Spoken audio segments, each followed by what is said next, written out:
It is time to go live. Hey, everybody, how are you doing? Welcome. Thanks for joining me. Um, the the countdown clock. I forgot the little countdown clock, but uh, hopefully y'all are having a good Friday night, and it's kind of an unusual night instead of Thursday. For the next couple weeks, we're going to try this out and see how it goes. We're going to I'm going to be having my paid private classes on Thursday at 8 o'clock, and we're going to have the public classes on Friday, just for through the holidays to see how that does. And it's going to give me a little bit more time during the week, Monday through Thursday, technically. During the holidays, that's my busiest time of the year with digital woodcarver customers and everything. So it'll kind of give me a chance to be more consistent with my classes and or live events like this and everything without having to miss it and stuff like that. So hopefully it'll work out. Hopefully you can join me on these nights and can get used to these changes. And let me see here, a restful day. We are going to have a little bit of a experimental project tonight. It's not really experimental. It's nothing new. People are doing it out there, but it's new for me, and it's new for me to show you and everything. And we're going to be working with silhouettes, side profiles and silhouettes and everything of faces and stuff to see if we can create some cool wall art or decorative pieces and things, and see what we can do with it. Whether you have Vectric VCarve, Desktop Pro, or Aspire, we should be able to do some of these things. But the first part of this, I'm going to be showing you working with these silhouettes and stuff, because again, it's new to me as well too. I saw something that inspired me to really kind of look into it a little bit more. And it was kind of a play on working with silhouettes and things.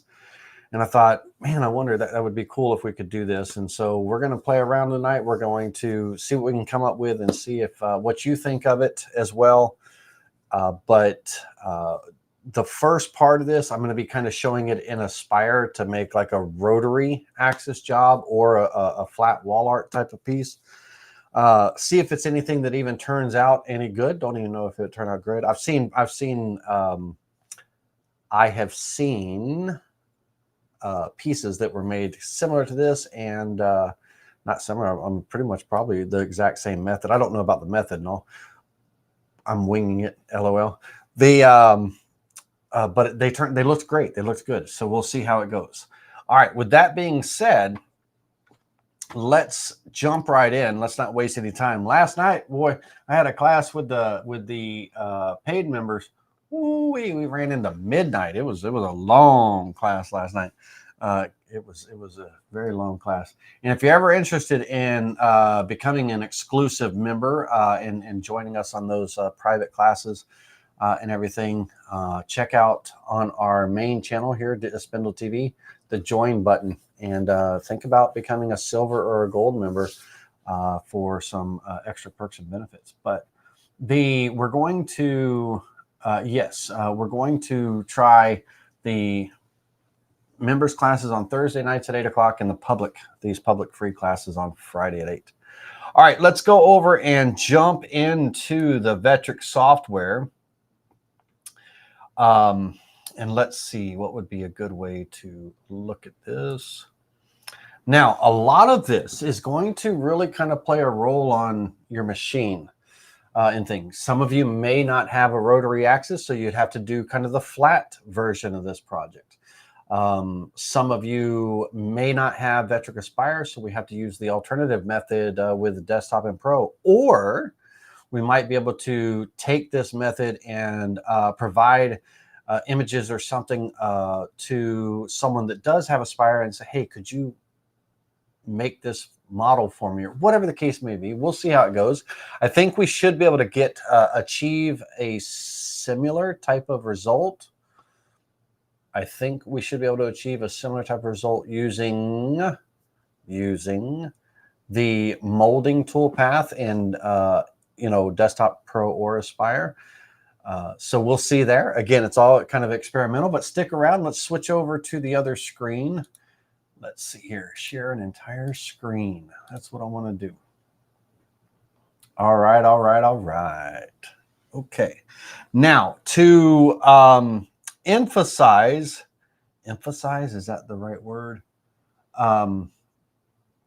Let me, bear with me just a second. To emphasize what I am wanting to show you, I'm going to pull up some silhouette examples. Let me see if I can find my page. Where's everybody at? There you are.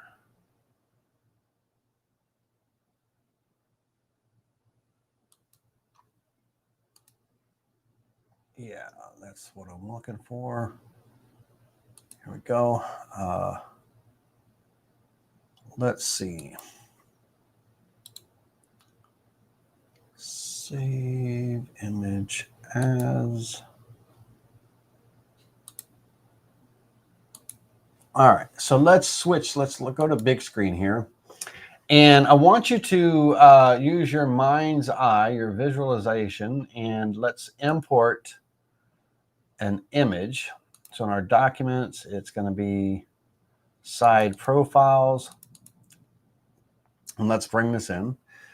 And some of you, when you're looking at this, are going to see the black vase. Some of you are going to see the two faces that are facing each other on the left and the right side of this vase. So we have two silhouettes facing each other in white with the contrasting black, the vase being in the middle. And that's kind of the concept. So whether we make like a kind of a wall sconce or we make a vase that, or some kind of a vessel or something, it could be even an urn, to encapsulate, a loved one's remains or something. We're actually going to use a side profile to create the actual shape of the project. And in some cases, we could do couples projects where we have, boyfriend and girlfriend facing each other, husband and wife, or we could do siblings, brother and sister, or two, other siblings, or whatever the case may be. But we're going to try to create this project in the black here using silhouettes or outlines from side profiles of, photos that we might take. We'll have our kids stand against the wall. Hey, turn sideways and stand against the wall like you're taking a mug shot. And but we're going to take some silhouettes. So hopefully you, and again, like I said, some of you might immediately, when I opened this picture, just saw the black face, and some of you immediately saw the two faces on the left and right side. Some of you are still might be looking for the two faces going, I really just don't see it, but it should be with that white and black contrast. You should be able to understand what I'm referring to. You should be able to see the chin, the two lips, the nose, and the eye socket area here, and the forehead, big old forehead. But there we go. So that's what we're going to kind of play around with tonight. And like I said, if you don't have a rotary axis, no big deal, because we can make wall sconces that would hold like, flowers or something, flat wall art, that would have that same type of profile or shape. We could do all kinds of things. So we're going to kind of play around with that tonight and see what we can come up with. Now, for our subjects, we're going to look at a couple of things. So for subjects, number one, we will kind of look at, let's say, a husband and wife or boyfriend or girlfriend or something like that. These silhouettes here, we'll draw them out. We'll get them to face each other. Right now, they're looking away from each other, but that's going to be one of our subjects. We'll kind of play around with that. But then let's look at another photo. So let's say that it's mom or dad, and we have a nice little profile that we can, create for memory of mom or something. So that's going to be subject number two. And then let's say that we have, one of our kids, and we have that nice side profile that we could create, from there. So we were looking at that. We're kind of looking at that side profile when we are You can't even see what I'm doing with my face and hands and everything. There we go. I'm down here in the corner now. But we're kind of looking at that side profile, you know, that in that image. And so when we, let's, and that'll be kind of our third subject. Let's use these silhouettes here to begin with as our examples. And one of the tools that we're going to use now, this is where we're going to probably utilize the freehand drawing tool more so than others. Now we could attempt to try to do a vector trace tool, you know, like the trace bitmap tool, to turn it into a vector or something like that. But depending on the lighting and depending on, you know, the circumstances of the photo or the quality of the photo, it's going to probably cause a lot of, you know, just extra work that we don't need, when something like the draw line tool or the freehand tool will work just great. And so with the freehand tool, what we can do is freehand trace this.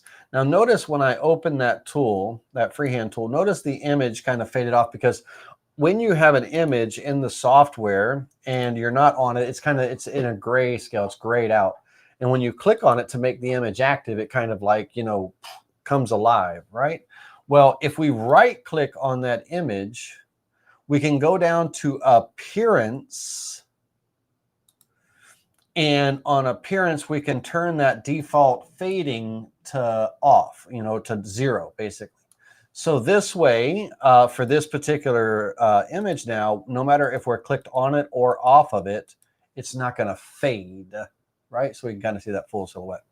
All right, so let's say that this is going to be our test subjects, our silhouettes and stuff that we're working with. And if I were using the freehand, or not freehand, I'm sorry, let's draw a line tool for a minute. If I was using the draw line tool, I have the ability to draw lines, straight lines if I needed to, but also by hitting the letter S on the keyboard, I can also take and create curves and all. So I can create curves, you know, and shapes and everything using that. So sometimes in some situations, let's go ahead and undo that, Control Z. Sometimes in some situations, this line tool may work, but on a silhouette, really, you know, there's a lot of, and it doesn't matter if you get a perfect trace, because we can do node editing, by the way, at the end of it all, and we can really kind of hone in on it and everything.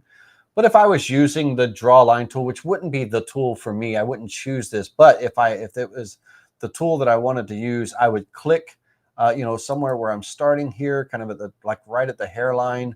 And in some cases, we may go past the hairline. Some cases, we may include the hairline, right? Whatever the case may be.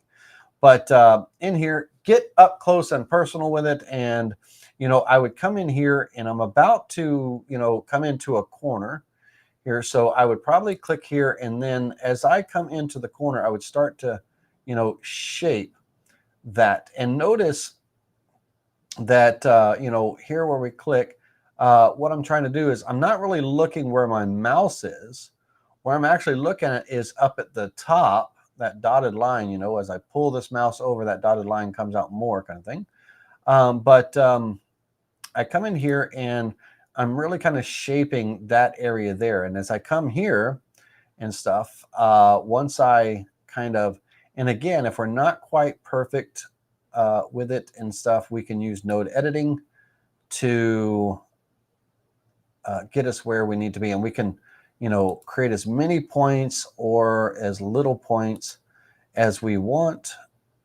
And so now on here, I'm not holding any kind of shift key, control key, or anything, and I'm just clicking. But if when I do that click and everything, if I click and hold the mouse button and everything, that was a lie. Let me undo that last one. If I click and hold the mouse here, is it going to let me click and hold there, boys and girls? the why am I not getting my line that I want? When I click and hold, I love this. I don't know why. What am I doing here, guys? I messed up my own drawing here. Let me get my control key and come back in here. Kyle's probably looking at me going, oh my God, Laney, get it together, brother. But when I'm clicking, when I click and hold, and for some reason my click and hold is not clicking and holding like it should. I think it's because I have the S on. Let me turn the S off. Now I'm in a polyline tool, and now if I click and hold the mouse, I get these pull bars, and it wasn't working 2 seconds ago because I was still in the smooth mode, that S line and everything. I wasn't in the actual line tool. And so now the click and hold works for me. And all it takes is just a second for me to remember how to use my own tools. And we can come in. And so I can come in and start to really start to define these shapes and things. And if let me hit the space bar to finish. If I don't quite nail it, I can always go back into node editing mode. And I can come in and start pulling the lines out to reshaping my vectors and stuff to kind of, clean up what I didn't have and stuff like that. So we can always go back. So it doesn't matter if you get, there perfectly. And so the snaps, turn off the smart snapping is a good thing to do too, but so it doesn't force me to snap to different points. So that's absolutely right. We can turn off smart snapping as we're drawing and all. Now, so with the line tool, if I'm drawing kind of straight lines, if I click and hold, I'll get those anchor points that I can kind of play around with as I move my mouse, holding down that left mouse button. If I'm in the smooth function of it, if I hit the letter S and I'm actually creating curves as I go, then it's just going to kind of create the curves to a little bit of an extent, depending on, how far I have to kind of go around a corner and things. And all of that is wonderful. I can go back in and I can clean all that up and with node editing and things like this. Now, for the tool that I would use, because there are times where I'm using the mouse, or there are times where I'm using my tablet and stylus when I'm working in the software. And with my tablet and stylus and all, it's kind of, the pen is like a stylus and all, and I have a little bit more freedom and stuff than trying to operate a mouse and everything. But if I don't want to break out my tablet and stylus, because I don't always work with it and everything like that, and I'm using my mouse, I've gotten pretty good with the freehand draw tool, with the mouse. And I would probably kind of turn the stabilization off because I'm pretty good at following the curves and everything with that freehand tool. And I wouldn't want the smoothness and the stabilize function to snap the lines and make them, I want them to smooth them out for sure, but I don't want them to go off the shape. And if they did go off the shape, I can always go back and adjust it with node editing. So node editing will be our best friend at the end. All right, so I'll probably go about, let's go about a third here. And again, I'm going to come in and start and I don't need to see the dark black. You don't really need to see the dark black. I'm going to turn the fading on the appearance here so you can actually see the lines. But I could also be smart, since my silhouette is black. I could change the line color to maybe a white, or let's go red. I could do that for you as well. So that way when I'm drawing the lines, we can see that. But let me go back into the appearance. I don't need it to be fully black. I can kind of fade that just a little bit because I can still see the silhouette very well, but it'll kind of fade that image just a little bit so we can, so y'all can see the lines a little bit better. All right, let's go ahead with the freehand draw tool. I'm going to go right about here. And so with my mouse, let me make sure that I got full range of my mouse pad. I'm going to go ahead and just hold down that left mouse button, and I'm going to start following the shape. And I'll even kind of pick up the eyelash just a little bit. We'll go in and we will figure out what that needs to be on there. But I'll come around. We might round that off a little bit more. Now, I had to let go of the mouse to move my image out. I should have kind of been out here when I was drawing, but I was kind of zoomed in. So here I want to really snap to the end of this line. So if I hold my control key down, when I come in here and click, it'll kind of continue that line for me and everything. And again, I will, I'll come back in and node editing and we'll fix that. All right, now coming under the chin, we don't want to go that far, you know, just a little bit under the chin area on most silhouettes. Don't try to go down the neck or anything like that because, you know, some people's, you know, chins sit out further from their neck and all that, and it would create a very wide base. So we want just a nice little subtle base and everything. So we have, you know, kind of this profile. And we'll go back and node editing. We'll do them both at the same time, but let me do the male profile here. And homeboy's got a big old forehead, but we'll come over here and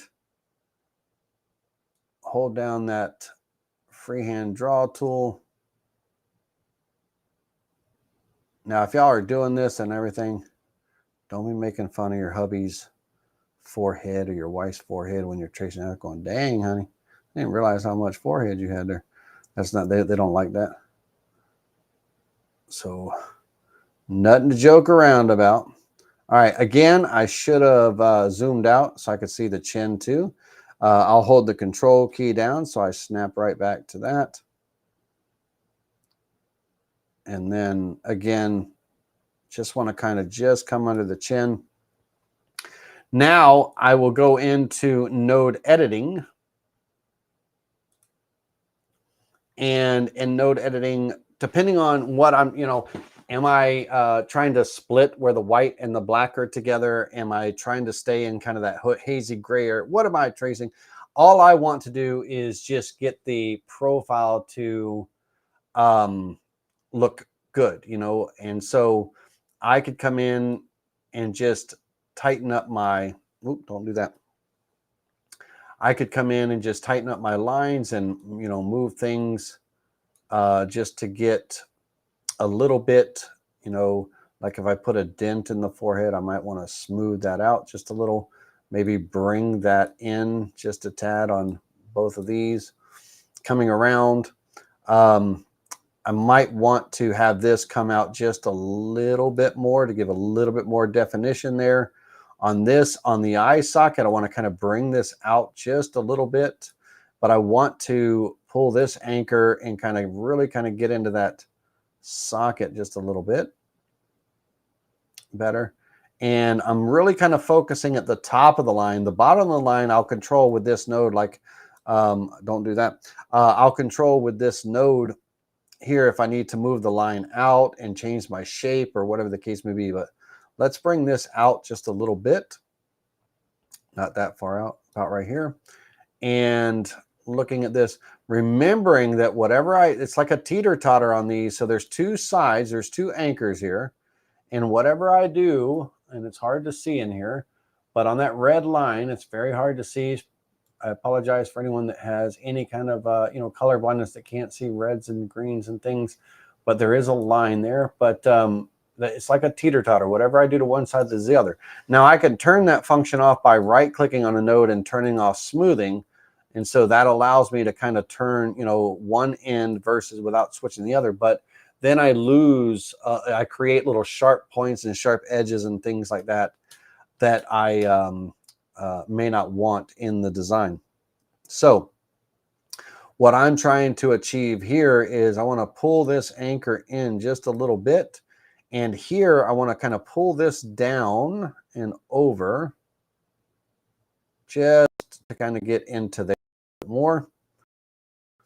come here on the nose, on the bridge of the nose, this line, this handle right here, I want to pull that up and kind of somewhat straighten up that line a little bit, going down to the bridge of the nose, Control Z. When you grab this, sometimes you might accidentally grab the anchor instead of the node. And if you accidentally do and you pull the line, it's all crooked and funky and all that stuff. Just Control Z, undo, just snap back to kind of where you were. All right, so here I'm going to just pull this down just a little bit, pull this up just a little, and I'm kind of following. And right here, I'm kind of happy with that position. But here, I'd like to kind of hug the darker area a little bit more. So I'm going to grab the anchor and I'm going to pull that up. And what that's going to do is on this top part, it's going to kind of bring me a little tighter in here. It's not going to do anything for me on this. Think of this like a halfway mark. On this lower half, it's not really going to do much for me there. That's what this anchor is for. So this anchor is going to kind of handle that half and stuff.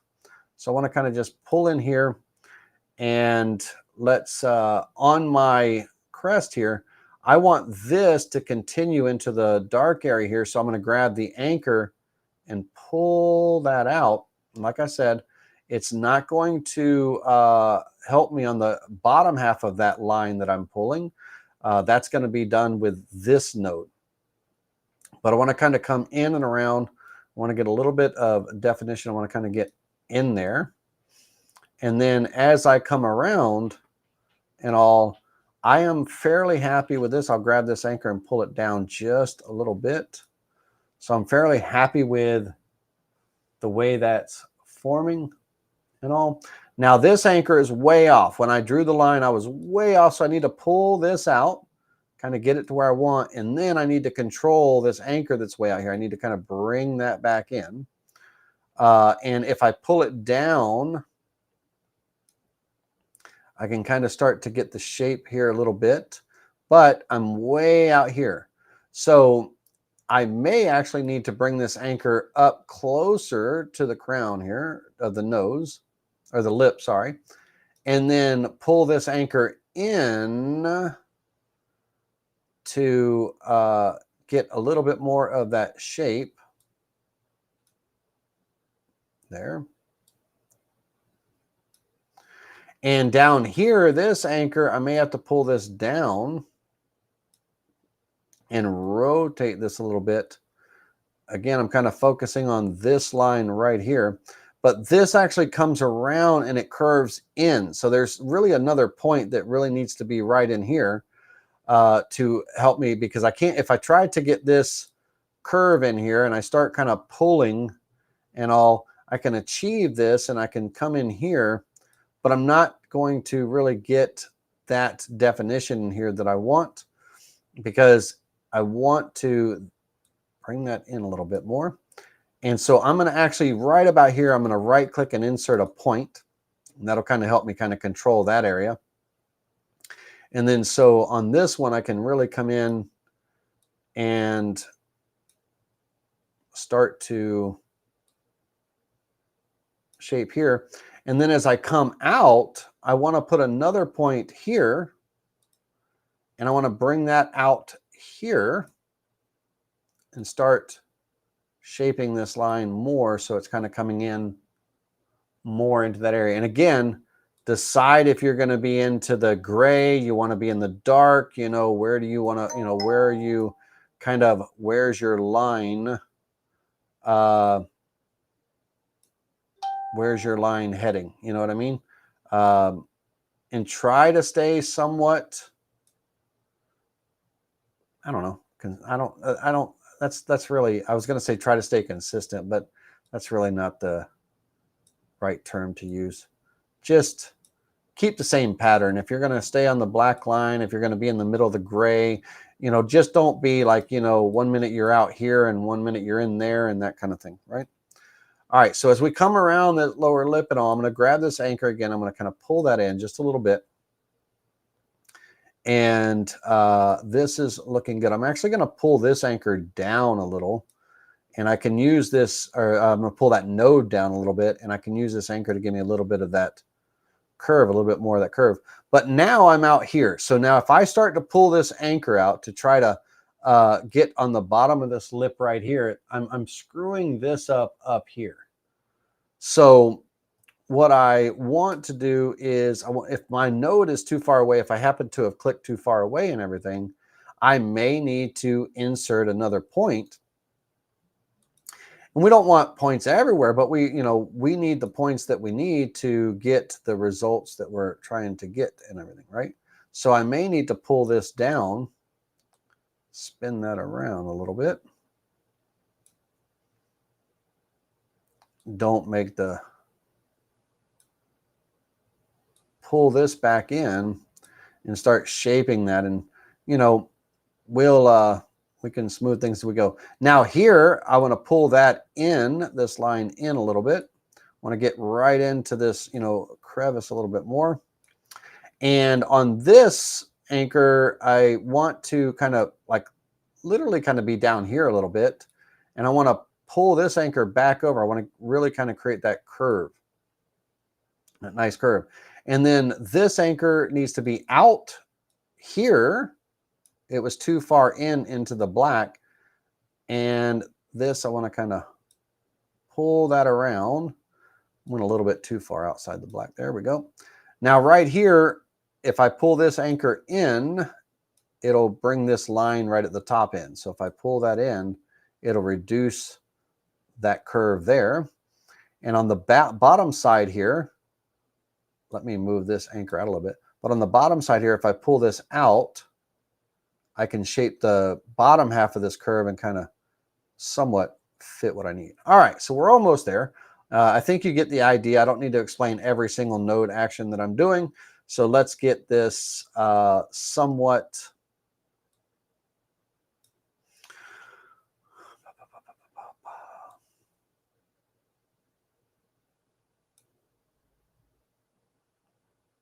All right, now here, going kind of right into here, I don't really need this hitch right there. I'm actually going to delete that point to kind of just smooth that out. And then here, I don't really need this hitch here. So I'm going to delete that point, and I'm going to kind of smooth this out. And now I can bring this down, and just kind of smooth that out. And I think I'm going to, on this one, I want to bring this down a little bit, and I want to kind of curve the line up some. So it kind of almost not really straightens out, but just kind of, there's no funky turn in it or something weird, so I want to kind of just straighten out. All right, now I have I have this silhouette done, and I have the nodes kind of, pretty much formed. I would repeat this, and what I'm going to do is I don't need to, again, you saw what I did. I don't need to repeat. I do not need to repeat every node movement that I'm doing here because I kind of just explained it there. So let me go here really quickly, not quickly, but let me go through and let me tighten this up.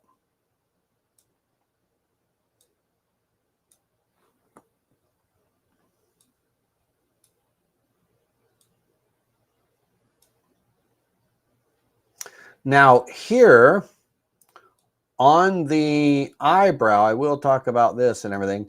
Sometimes that might not be necessary, because what that's going to create when it creates a silhouette, it's going to create, with it poked out like that, it's going to create a little groove that goes around, almost like if you ran a small diameter box cord bit around the part and everything. It's going to create that kind of groove and all. And one other thing that's very important is you got to be careful about creating undercuts. So it can't really, imagine that this is the outside of the profile. So we're actually carving, imagine the white being the wood, right? Kind of thing. We're carving in here, and the bit can't go up, it can't turn that corner and stuff. So in some situations, you might want to, the eyebrow might make the detail, eyelash, sorry, not eyebrow. The eyelash might make the detail, but it also might screw up the detail, right?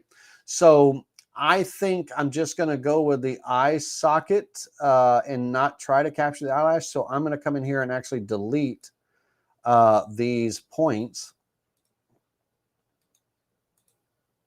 And I'm going to come in to the socket here. And that could make or break the design. You know, it could take away from it, or it could add to it. It could be like, oh, now I don't see her face or whatever. So you really got to kind of pick and choose very well. And I tell you, there is a one of the things that inspired me is there's on TikTok, there's this artist, tattoo artist actually, that her videos, you know, say a creative idea for tattoos, and she takes, you know, silhouettes of, you know, kids' faces and draws that single line silhouette. There might be a nice saying or something in it, but it's a really elegant looking design when she's finished drawing it out. And it's the same situation. She's drawing the lines and everything. And the way she creates the lines and the profiles and stuff, she captures that detail. I mean, you can tell when that line is drawn, when, you know, when she takes away the photos and all, you can see that profile. You know, you can see that that face or whatever it is, and it's really cool. And it's kind of what inspired my you know, on this, my wanting to give this a, you know, a try, because I thought, man, I could, you know, I could create the vessels. It could be the shape of that vessel shape could be the shape of, I mean, you know, it could be a memorial urn. And so this urn, you know, that's sitting on your mantle, you know, your wooden mantle, it's got the brick fireplace behind it, and, you know, your loved one's ashes are there, and something to remember by. But every time you look at that urn and you catch the light just right, you see your mother's face, or you see your father's face, or you see whatever the case may be. And that could be very cool, you know, kind of thing, right? And also, we're CNCers, and a lot of times we have businesses where we are, you know, we try to make money with our carvings and things, and to be able to offer someone a memory, whether it be a wall sconce or a vessel or a vase, even a flower vase, you know, it doesn't have to hold ashes or anything, but even a flower vase that, you know, when they look at the vase and they catch the light just right with the background and everything, they can see their loved one's face, you know. Or if it's a child's face and the kid is all grown up and he's turned into such a, you know, pain in the butt teenager, you can look at that face and go, oh, I loved him back then, you know, kind of whatever it may be, right? But we can sell those memories, right? We can sell the opportunity to, you know, we can make something special for someone. And this is just a different kind of concept, right?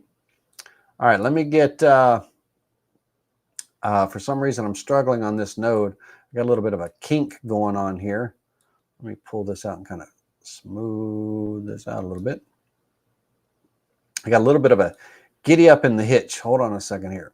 So let's pull that and let's bring this out.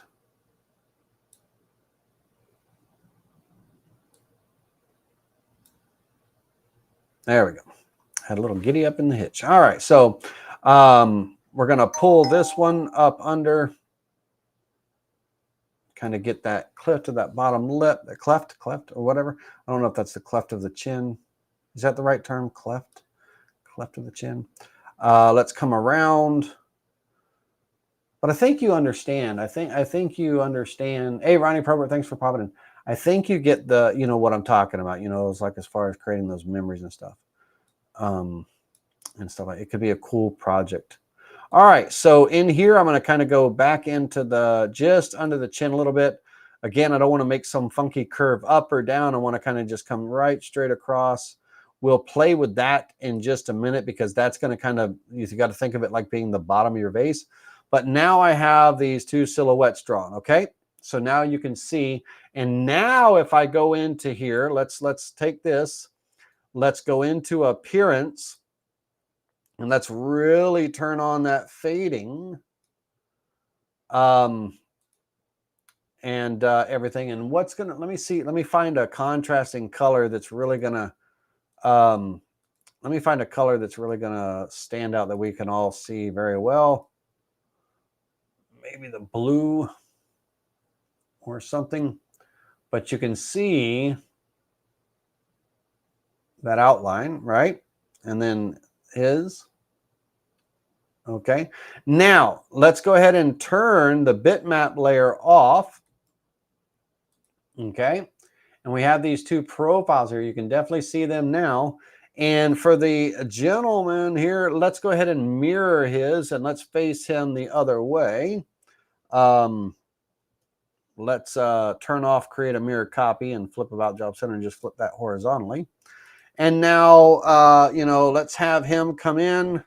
We're going to keep this PG, but let's bring this in almost like they're kissing. Let's he and her, let's bring the bottoms even. So I'm going to select both of these and align them at the bottom there.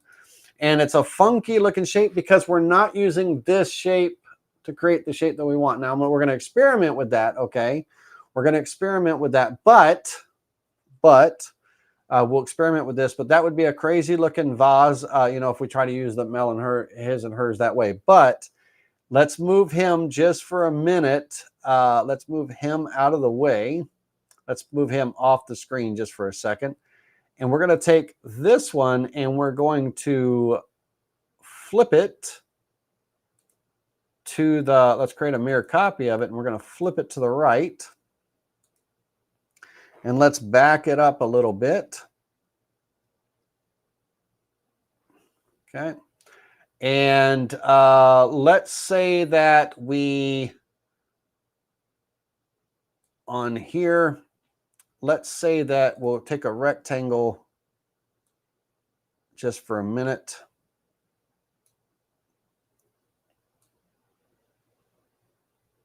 Kind of like this.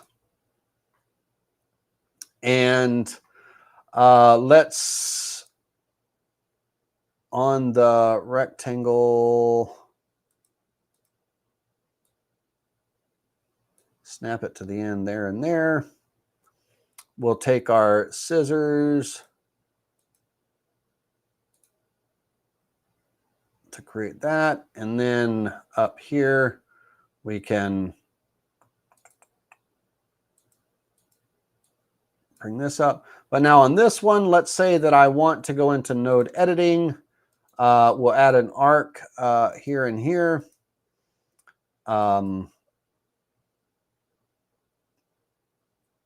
Maybe let me size this down just a little bit.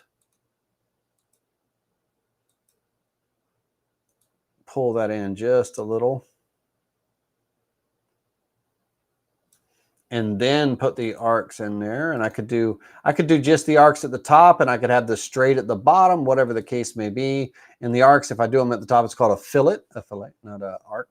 But here, take our scissors and trim that. And, you know, on this, you can kind of see that profile, right? You can see those two faces in that profile. Now, let me show you this. We're actually going to take this and cut it right down the middle. So in node editing, I'm going to slice it in the middle. I'm going to cut the vector here and cut the vector here. And I'll take this just for a minute. Let's move this over here. And let's size this up now. Let's get a little bit bigger so we can kind of, you know, we're working with little pictures and graphics and all that stuff, but let's get larger here. Let's kind of get on it here. So move this over. Now I'm going to create, like if this was a wall sconce, where it's kind of half a profile, kind of wall sconce and everything. In Vectric Aspire, I can create the model. I could create the model as a wrapped model and everything. And in Aspire, there's a tool called the turn and spin tool, or spin and turn tool, or the turn and spin tool.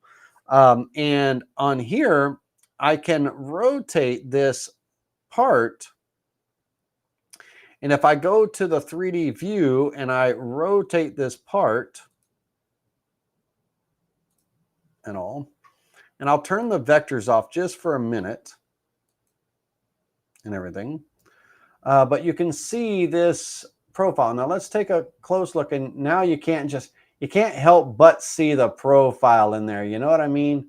You just can't help but see it in there and all that. But let's actually look at the profile. So we've got, you know, as it comes in, we've got a nice little decorative decal there, but it comes into a little bit of this cove right here, out to this nice little kind of peak that comes around, and then into, you know, kind of rounding off and into the chin area. Now in here, we can, you know, smooth that out so it's not so sharp, where it kind of just rounds off into the top. But on the profile, I need to, you can see here that it didn't quite follow that. And the reason for, let me see if it's, I don't think it's an undercut by any means. Give me just a second here. Yeah, that would be considered an undercut, because imagine the router bits coming in from the side cut, you know, and it's cutting in the side or the top, you know, depending on how this was rotated or how it was sitting on your table. Well, the router bit can't curve. It can't curve down into here. So that's why this is straight across. And that's why it did not create this profile right here, right? So, and that's all well and good. And I got to be aware of that. Again, we can't create undercuts and all that stuff. So here, if I went into, let's turn this off for just a second. If I went into here and imagined, once again, kind of like, you know, that square coming across here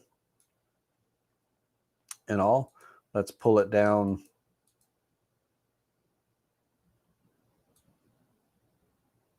to there. We could always come right back in and I'll trim that away so it kind of comes in. We can create a little bit, and let me take this, let me trim that right there. If we need to, if we want to soften that up a little bit right there, we can use the fillet tool. That's not the fillet tool, that's the fillet tool. We'll come in here, and let's say that I was using a 1/4 inch end mill. I'll put an 1/8 inch radius in here, and we can kind of just come in and normal fillet, not a dog bone fillet, but we can come in there and kind of soften that up so it transitions and everything just a little bit. It's really not going to take away a whole lot and everything. You can kind of transition, you know, whatever it may be. And so let me hit undo. That little transition, that little round over there is not going to really take away from that profile. So once again, let's go into here with that straightened out. I want to make sure that I'm straight, right? Because sometimes the faces may be crooked and all that stuff. I want to make sure that I'm running straight across here. That's good. And if I go with that turn and spin tool,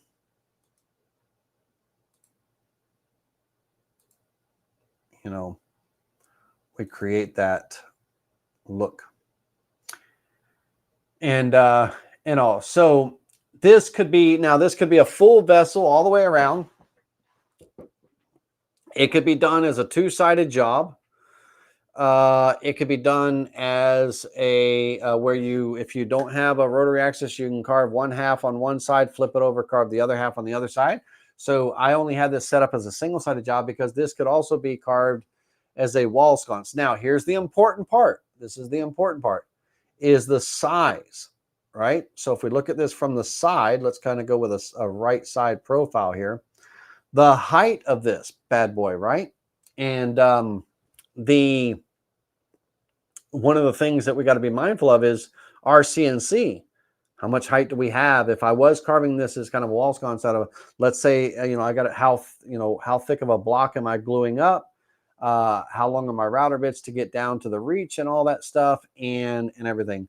So we got to kind of keep that aspect in mind too. So this wraparound, this height right here on the end, especially, that is derived from how far out I went with this rectangle here.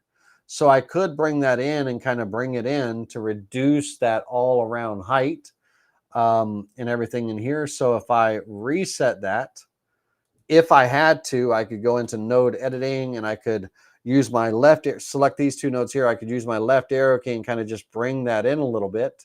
And of course, if I bring that in, let's bring this in just a little as well too. And I'm actually going to grab it right here and use my left arrow key and bring this in just a little. I'm actually going to delete this point and bring that in. Maybe something like that.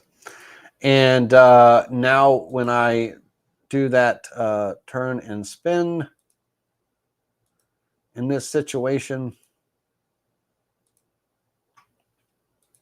we're creating, that lower profile or that lower vessel, right? So again, we got to think about, if I have a CNC that has a, 7-inch travel, wonderful. But if I have a CNC that only has a 4 inches of travel, 5 inches of travel, or whatever the case may be, then I got to kind of be mindful of, what my room and everything is. And so on the height of this, if I said, well, could I just, let's go look at on the material setup here.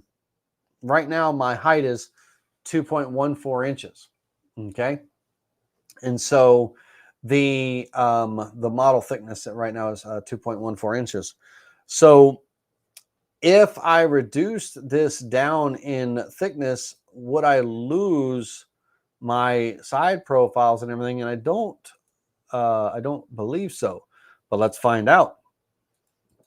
So if I go to the properties over here on this component, and let's say I bring this down to 1 3/8 because I have a 1.5 inch block or something like that. So I'll go 1.375 to reduce down the height. Now what that's going to do is that's going to reduce the model height here, and on that, I'm not really losing the profile on the sides. I'm losing the profile in the front. So if I were to turn this to the side and I was looking at it from the side, that profile on the front might be a little off, right? Let me see here. Let's turn this upright like this to the side here. And so again, we're looking at this profile. And if I edit, undo, scale, we can see that profile. We can see the bridge of the nose, coming into the lips and everything. And if I redo that scale, we gave them a little bit of a nose job, right? They got a button nose now, right? Kind of thing. And so we're going to see that. Now, from the side view, when we're looking at it here, we're not taken away, from that, but it's that front view, right? So this is going to hang on the wall. We're going to be looking at it from the front, so we're not really going to see that front view, right? If it was a wall sconce, with a block of wood and everything. And then, of course, we'd kind of, pocket a little hole here so we could put little fake flowers or something, or whatever the case may be, a wall decoration, right? Whatever the case may be. Now, this could also be a front pillar. There could be 2 of them. There, it could be a front pillar to some other kind of, wall art or whatever the case may be. But so the size, if I had to reduce the size, I'm not going to lose the side profile. I'll still kind of be able to, when I'm looking at it, I'll be able to see that. But if I was looking at it from the side for whatever reason, then it's going to be more condensed, right? So it's going to be that that same profile, but we got a little button nose going on there kind of thing, right? Now you just can't not see the profile, right? Let's hit edit, undo scaling, and you know, that kind of thing. So that's the concept, right? Now, this is the experimental. This is the experimental part of it. So let me bring in another image. And I'm going to bring in this sample kind of here. And I'm going to make it bigger.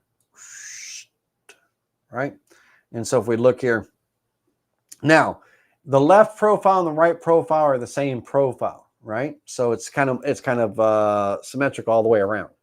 Okay, follow along with me for a second. Now this I've never seen, and this it hit me as I started to set up the class and to post, hey, let's go live kind of thing here in just a minute. I thought, you know what? I wonder if I could do this.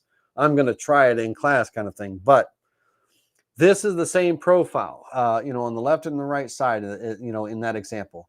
What we just created is the same profile, the left and the right side, right? So, and the cool thing about this is, if I actually scaled this up to where,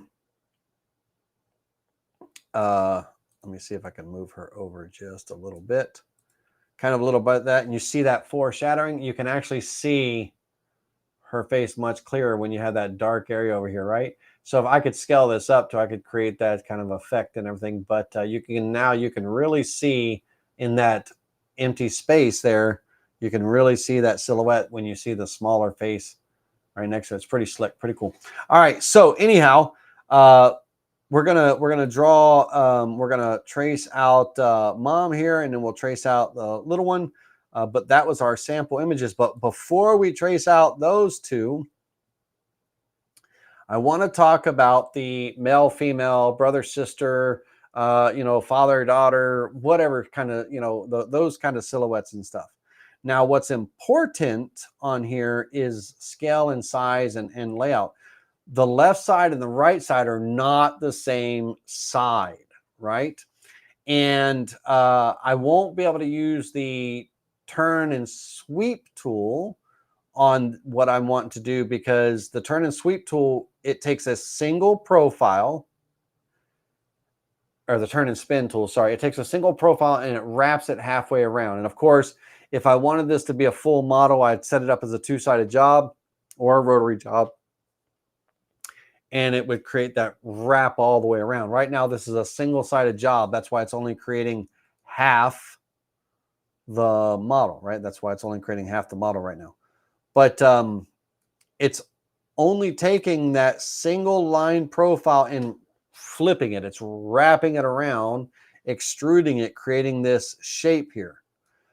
I don't have control to transition from one profile to another with the turn and spin tool. In the turn and spin tool in the Vectric, I can't select different cross sections and say, hey, I want this cross section to run from here to here, and then this one to run from here to here. I can't do that in the turn and spin tool, but I can absolutely do that in a two-rail sweep tool, single rail sweep tool, that kind of thing. So let's take this model and let's set that aside for just a moment. Let's take this profile here. We'll set aside with it. Let's take both of these just for a minute. We'll set them down off to the side so we can focus on these two. Let's size them up so we can kind of see them a little bit bigger. And let's work with these two. Now, right now, I've got the top here coming in, and the bottom, you know, for this profile. I want to kind of start from scratch. So I want to go into node editing, not start from scratch, but I want to get rid of this bottom line. I'll create the base and the top on the two profiles when I got them, when I have them, not when I got them, when I have them saved or set and size properly. So let's go into node editing. Let's just delete that span right there, and then I can cut this away. All right, now let's get these two profiles. Are you guys following along? What do you think of this? Give me a thumbs up if you like it. Give me a thumbs down if you don't. That kind of thing. But let me know your feedback so far. Let's see where we're at on this process. Now, on the faces and everything. So let's bring him in here. Let's bring her in here. Now, I'm going to bring them in to kind of almost like they're kissing and all. They're too close together. They got to be further apart. But I want to see the positioning here.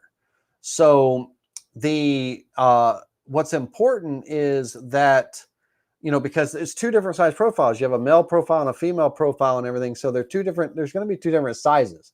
They're not going to quite match up. But if I can come in here and let's say that, let's say I'll call that the center of the nose, whatever the case may be. If I can come in here and kind of bring this down, I'm using the down arrow kind of to line that up some.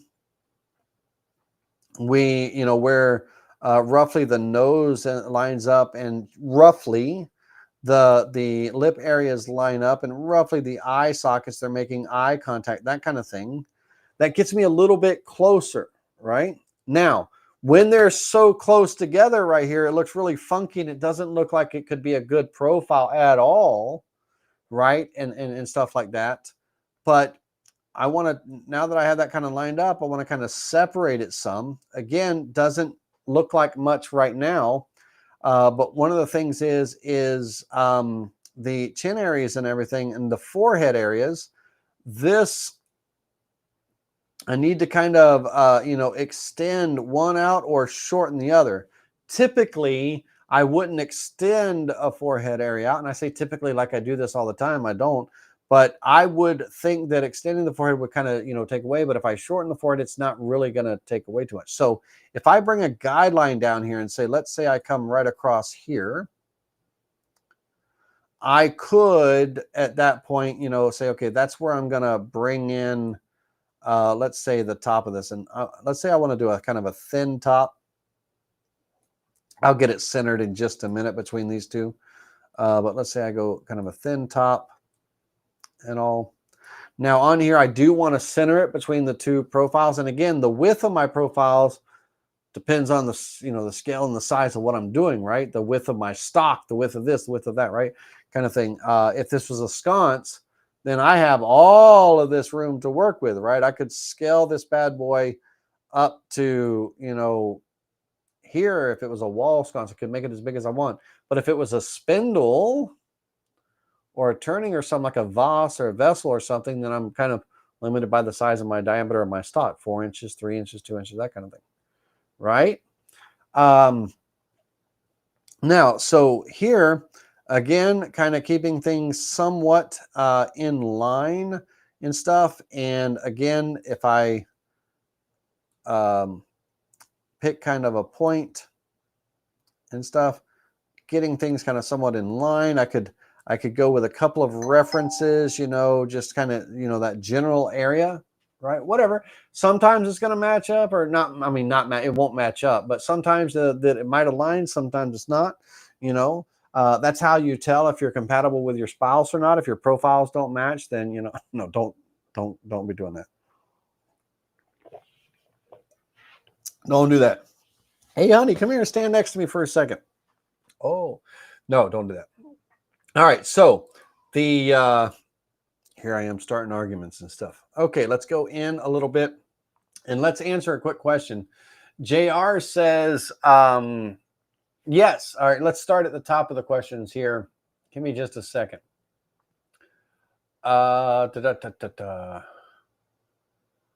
We have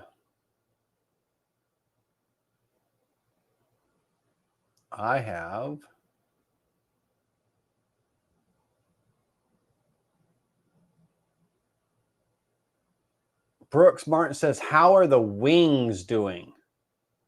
Brooks, was that question for me? or for someone else.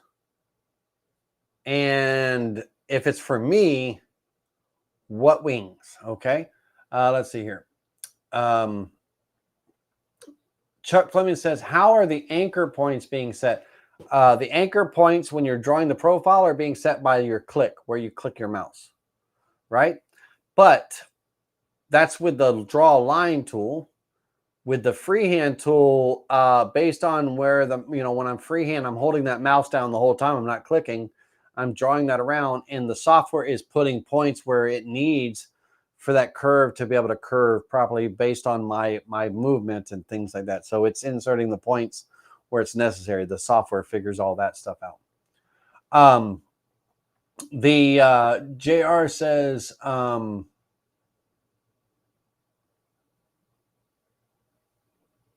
let's see here.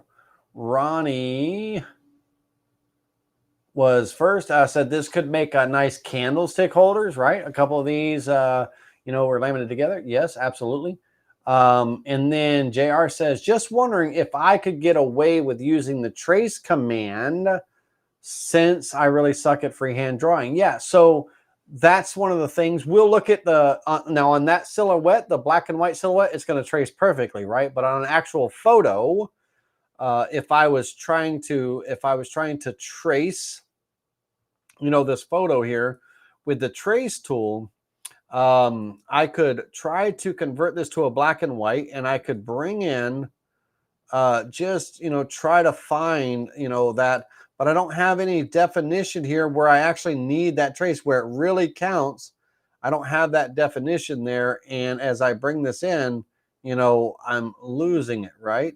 So I don't really have that even in the color trace, because of that. The background of this happens to be a gray, right? So when I come in here, if I select the red, my red tones, not that red, but really kind of just that red. Let me see if there's any others. Let me see. It can't pick that one. Not that one. Not that.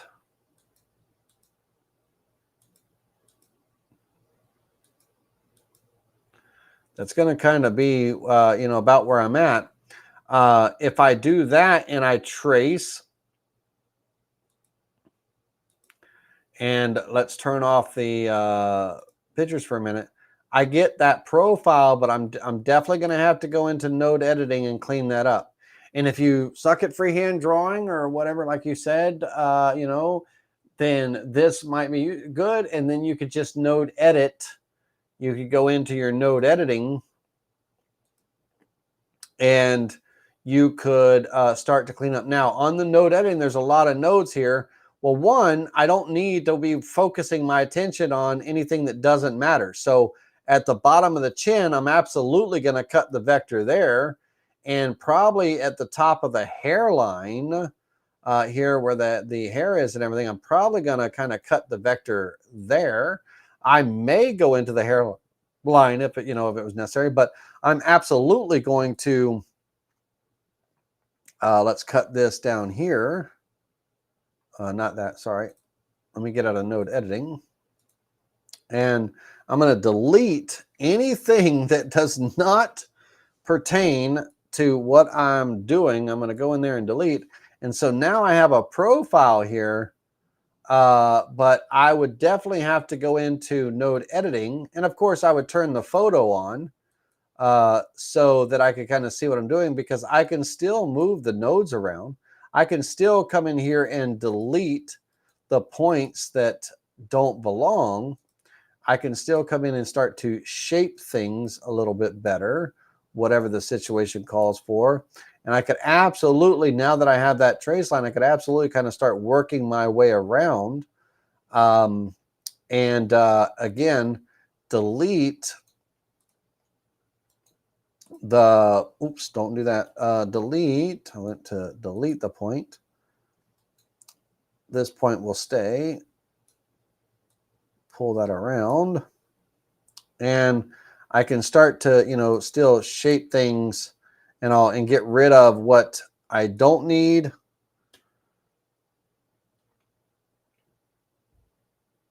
keeping what I do need, that kind of thing. So I can absolutely go in there and clean that up. And there's a little cleft right there, right? So we can delete that point in that one.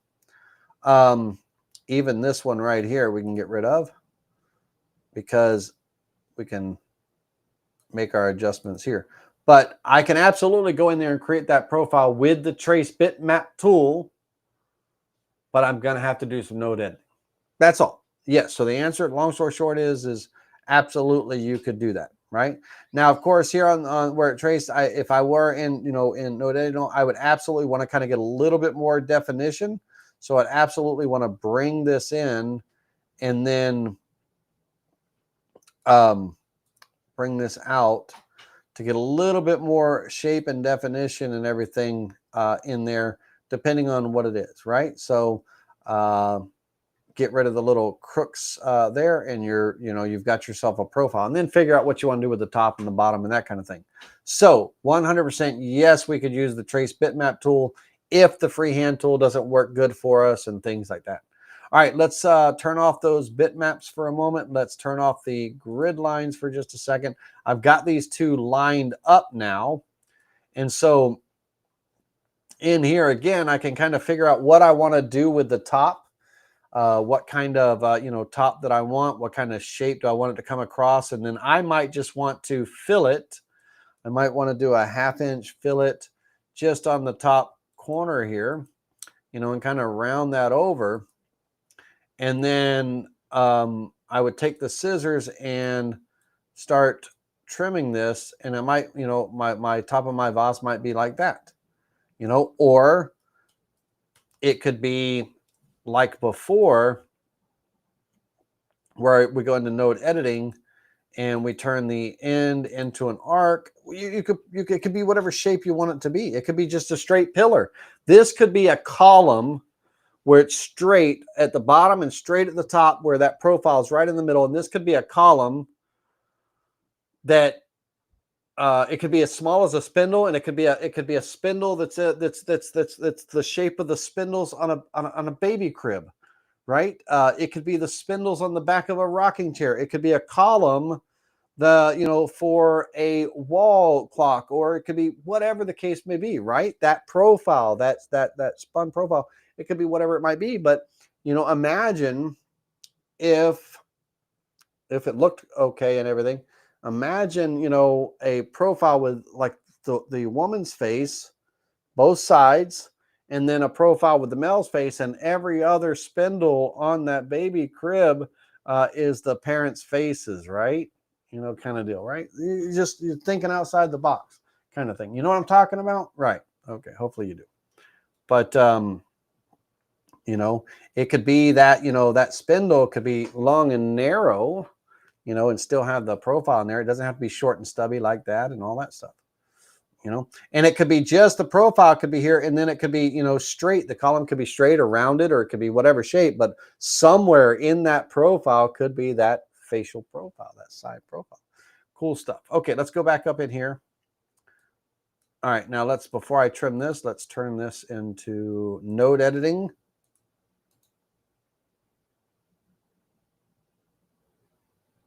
To an arc. Trim and trim. All right. Now here, I want it to kind of transition a little bit smoother there. So I'll probably go into the fillet tool and I'll just use like an 1/8 inch fillet. And it's just a normal fillet, kind of just pop that there. Pop that here. Now, I'm just connecting these together for just a moment, but then we're gonna do a transition and see. We're gonna see if this would even work. What I'm thinking, okay, what I'm thinking. We'll see if it even works, but kind of what it looks like. Because remember, I can't use the turn and spin tool because the turn and spin tool uses one profile, but I can use the 2-rail sweep tool. So bear with me a second. We're going to see if this works. This is experimental here. Now, on the chins, they're kind of coming at, two lower ends or lower sides and everything here. So, when I come in here, we're coming in a lot lower and around and everything. So I got to kind of pick my battles and stuff. And, I got to kind of pick the battles and, kind of figure out, okay, where's my transition and everything. And so, it's not going to take away from anything too much and all, because we're coming right here and we're right at the top of the chin, just coming into the lower part of the chin here. But I definitely do want to come in and size this in. Now, again, before I trim that, I said I was going to center it. Didn't center it at all. I just went and trim crazy and everything there. So what I need to do is I'm going to back up really quickly, because I was wondering why it looked cockeyed up here. This was longer than that. I'm going to hit my Control Z key quite a few times to get back to this part right here. And on this, I know that I'm going to be trimming up to here, so I'm going to get rid of that. But now I'm going to take this profile here, these two profiles, I'm going to group them together.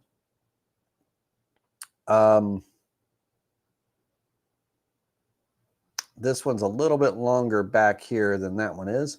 But anyhow, I'm going to group those together so they're kind of treated like one. And if I were to join, let me borrow this. If I were trying to center this on here, if I selected the item that I want to align and the item I want to align to, if I try to go center left to right on that last item, it's going to throw it off, because her silhouette goes back farther down here than his does over here. So that doesn't work. So I didn't necessarily need to group these together, but if I draw, if these are spaced apart where I want them, if I were to draw a line from here to here, that line gives me kind of a virtual center point. And so on my shape here, I can kind of pretty much just come in and snap to that center point to be somewhat even on that, at least up here at the top. And I would do the same thing for the bottom. So on the, and I could absolutely use that same line down here for the rectangle at the bottom. Whenever I draw it out, I could utilize this line as being my reference, and I could select this shape here, that line, and I could align left to right to kind of move that over. And so that would kind of keep me in line with those two parts. Or I could take this shape and select the rectangle at the top and align left to right to keep those two things centered. Whatever you need to do to make it happen, right? Whatever it takes. Because, like I said, we're going to kind of pick our battles here. I'm going to come down just I can't create too much of an undercut. So I want that transition right here. I want that transition just to kind of come into there. That's good. So we'll go scissors, trim. Oops, can't trim a grouped item. Ungroup. U is the keyboard shortcut, or it's that tool right there. But I want to, I guess that's a good enough width. If this was going to be a column, I would just draw a line straight down. You know, I'd pick right here and it would come straight down, and right there would come straight down, that kind of thing. But I'm making a base, kind of like a base situation. So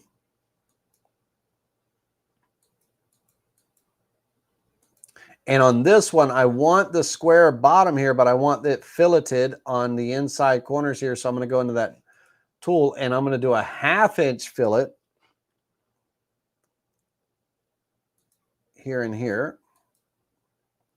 And I'm going to do an 1/8 inch fillet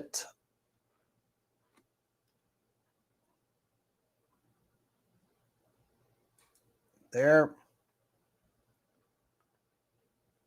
and there. All right, let's take the scissors and trim this away. Trim that away. Trim that away. And then I'll take, again, the fillet tool with an 1/8 inch fillet there. And there. And if I were, if I wanted this flat across the top, maybe I want it rounded here. Let's mirror what we did at the bottom. Let's go with the fillet tool and go with a 1/2 inch, 0.5, but let's do it down here. So here and here, kind of thing.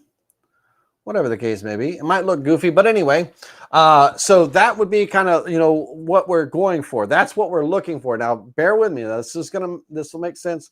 It may not make sense, but we're gonna try to make it make sense in just a minute.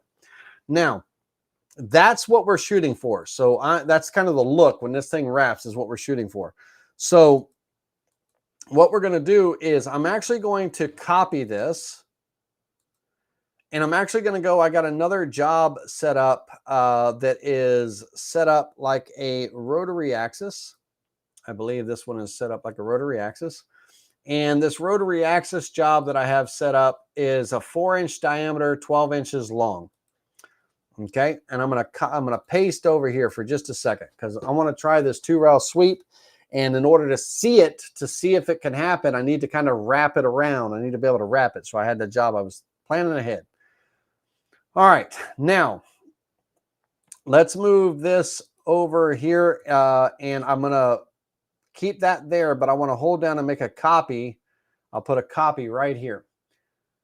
Now, I want this intact because I want to kind of be able to see if we get anything that looks something like that.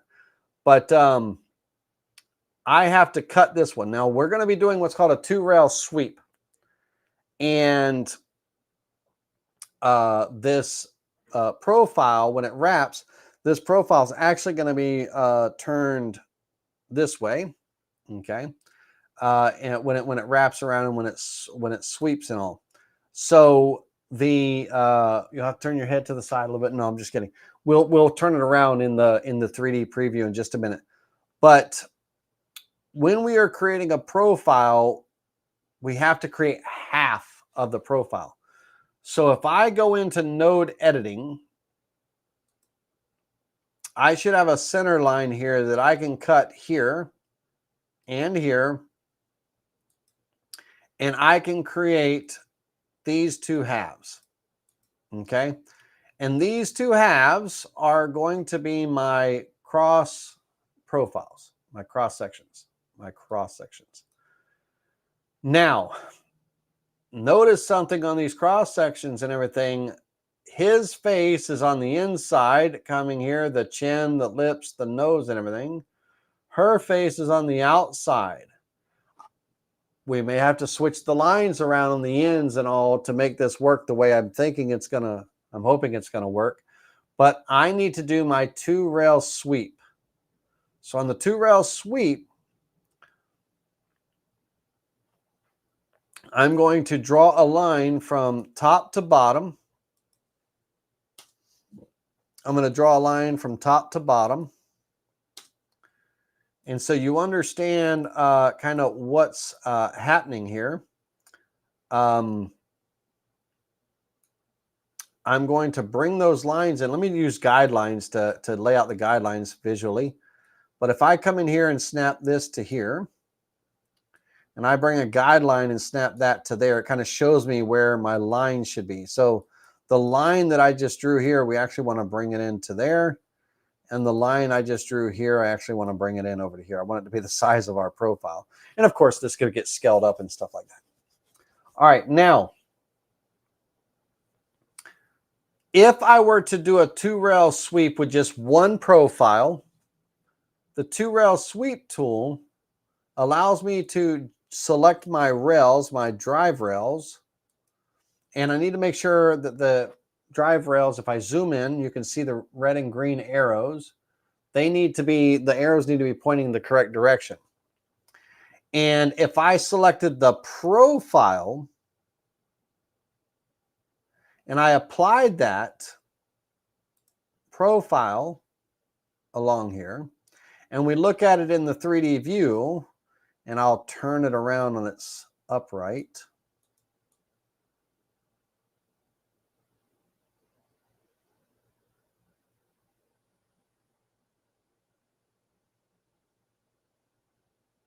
Bear with me. We can see that face all the way around both sides. It's the same male face, right? That side profile. And it's not a bad looking vessel looking. It's not a bad looking profile at all by any means. Okay, now what I want to do, this is the experimental part. I can choose to transition from one profile cross section. That's the profile. I can choose to transition from one cross section to the next cross section in the 2-rail sweep. And so in the 2-rail sweep, now this is kind of like making a negative and a positive. So I think I'm going to have to reverse. I think I'm going to have to flip her face. Node editing. Nope, not node editing. That was the wrong. Not node editing. We got a node editing. I need a V for vertical flip on her. There we go. I need to flip her face like that. And that's going to be kind of my second cross section. And why is she so much bigger than he? They are supposed to be the same size. Did I stretch? Oh, I did. I stretched it. Don't stretch it when you're moving it. There we go. Okay. I want to make sure they're the same size. So I flipped her because she's going to get swept the same way, that face and everything. Now, if this works, let me get I got to get a virtual center point. I want it to transition right at the center. So on my 12-inch piece, I want to come up 6 inches. Right click, new position, 6 inches, 6, click apply. Okay, that's my center of that board there. Now, this should work. I think it should work. If I take and select my drive rails here, 1, 2, that's my cross section. Now, if I select this cross section, it's going to sweep until I decide it to stop. And so on my transition here, I want it to transition, and on the other side, I kind of want it to, be her face on the other side here. Now, you have to understand something. When you choose more than one cross section, that's what these profiles are. It starts like when the sweep, it starts off with this, but it starts to slowly transform. By the time it hits here, it starts to transform, and it's already that other profile. Now, this center of the profile kind of represents the center, and I really want, by the time it gets to the side, I really want it to be the 2 separate profiles, on each side. So it's gonna start, and it's gonna start transitioning to this profile, and then this profile would wrap to the end and kind of wrap around, right? So the back of this is probably going to look all funky and all that stuff. The sides are going to look great. The front and the back, I don't know, not so much. I don't know. We'll find out here in just a minute. But if I divided this up kind of into 3 sections, if I divide it in half, I don't know how that transition is going to do by dividing it in half. But if I divided it where I put in additional cross sections, it would start to transition as it goes. Let's find out. Let's do it. Let's give it a shot. So here on this profile, I want it to end, I want it to start here. Okay. And then on this profile, if I select this profile, I want it to start transitioning. I think I actually wanted to click here. Let me click there. So I want it to start transitioning from there to there by the time it gets to the end. Let's find out. Click apply. And also I got to find out if her face is backwards, if I screwed it up. So let's go to the 3D view. Oh, that worked out like a champ, I think. Am I looking at him and her? I think I am. All right, let me unwrap it for just a second. Unwrap. Let me see. Yeah. All right, so if you look, here's how you can tell when it's unwrapped. If you look, you see how pointy this is? It kind of comes to a point right here. That's the eye socket, right? Her eye socket is more narrow than his eye socket, or vice versa, you know, that kind of thing. Her eye socket is more open than his. His is more narrow and beady, whatever the case may be. But it is going from there to there, it's transitioning. So by the time it wraps around, we have his profile on one side, her profile on the other. Now, how does it look if we start spinning this around? So if I were to spin this around, you can see the shape. You can see, let me see here. You can see the shape start to shape differently as I spin that. And right at the back side where the two come together, let's come around. There's a difference, right? You see that? There's a difference here. So I need her transition to happen, but I need it to kind of start transitioning back to him so the two ends wrap around perfectly. So I can't have it just transition from his profile to her profile, because where it wraps around, they don't meet. You see that? So I need it to go him, her, and then back to him at the end. So I need his profile, or if I did her first, or whatever the case may be, whatever that is, but I'm doing him first. Let's hit reset. Oops. Let's undo the 2-rail sweep. I need a third profile, which would be his. Let's hold down the control key and make a copy of her. And they don't have to be in line like this, right? I'm just putting them in line to make it, simple, but it's going to transition from him to her to him. Now, what I need is, and again, remember, we're looking at this at the side. So let's take this part and turn it sideways real quick. This is what we're looking at right now. I need, by the time it sweeps and it's on the other side, like right on the other side, I need it to be her face and profile before it starts transitioning back to him. This way, when this vase sits on the shelf a certain way, the two profiles are to the side. Hopefully that makes sense. And so, again, it's experimental.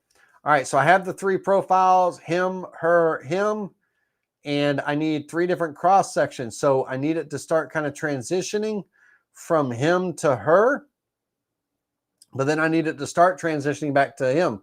So what I'm going to do is I'm going to divide this space up into 3 sections. 3 sections. Now, if I were to divide this into 3 sections, I'll take the height here, which is my y-axis, y divided by 3. I might need 4, but let's see. Y divided by 3 equals. So that's the number. That's the magic number that I'm looking for. And this is going to be 12 inches here. If I create this rectangle, that's 1, 2, 3 sections. So it would start sweeping, but if I use that line there, it's going to start transitioning him immediately to there. So I need 4 sections. Left, right, front, back. Left, right, front, back. I need 4 sections. And I need left in the front. The right side would be her. Oh, gosh. Let's try 3. Let's see if 3 works first, and then we'll try 4.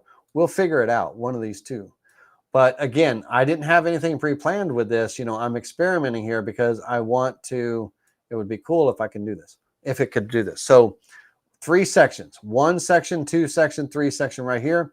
Let's go to our 2-rail sweep. And the thing about it is where I choose the cross section, this is the part that you have to, if you understand this, it starts transitioning before it gets to where you set the cross section. So going from his profile, it's, already transitioned to her profile by the time it gets to this cross section. And then her profile is going to be here, transitioning back to his profile by let's see. We'll see which one's going to be. So let's do our drive rails first. This rail, hold the shift key down in that rail. And then profile 1 is going to start here. Profile 2 is going to run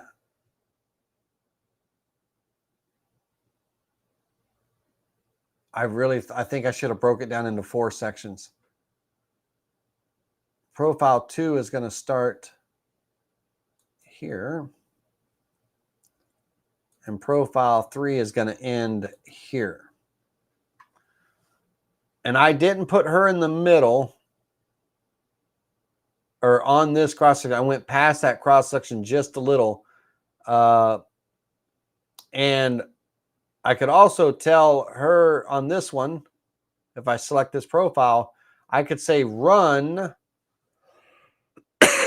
Oh, I could do that too. I could say take this profile and run. Here, let's do this. Hold on a second. Let me clear the cross sections. Right click, delete the cross section. Let's do this. Delete the cross section. Delete the cross section. I think I figured it out. I think I can say he needs to go from here to here. Okay. Her profile, and I really need to break this into 4 sections. Yep. I'm sorry, ladies and gentlemen. Let me break it up into 4 sections because I need that. I figured out what I need to do, but I need it in 4 sections. So let's take the rectangle and let's say on the y-axis, y divided by 4. Y divided by 4 equals goofball. Y divided by 4 equals. And 12, and let's click here. That's 1, 2, 3, and 4. Now I can take my guidelines and put me here. Now the guidelines are just going to show me where those 4 sections are, but I'm actually going to divide the middle section into two halves. All right, here we go. So let's try this again. 2-rail sweep. First profile's his. So we got to get our drive rails first. So left and right.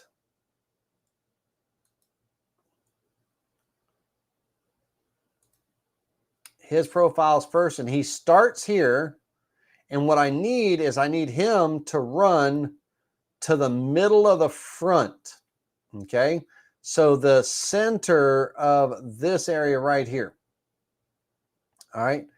And I'm just going to, I would normally draw a line there, but I'm just going to pick a spot. So right there, I need him to run to there. Then her profile is going to run. It's going to start transitioning to her profile I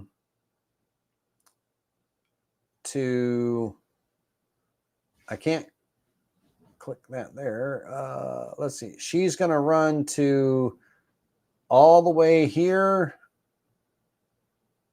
This is the third side. This is the left side. So her profile definitely has to be there.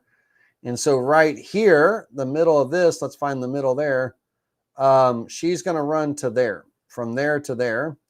And then the last section would be him. He would end here. Okay. And I really didn't need to put that. I could have just left the 2 profiles, but let's see if I'm smarter than the average bear. I don't think I did that right, but let's find out. you don't close the tool. I close the tool instead of hit apply because I'm just overly excited. Hold on a second. I closed the tool because I got overly excited. And he's going to run from here to here. She's going to run from there to here. And then it'll automatically transition back to him, the red to red here. But I have the third profile, so I'll just click that down there. It'll start transitioning him. I think I have her going too far, but let's hit apply. And let's see.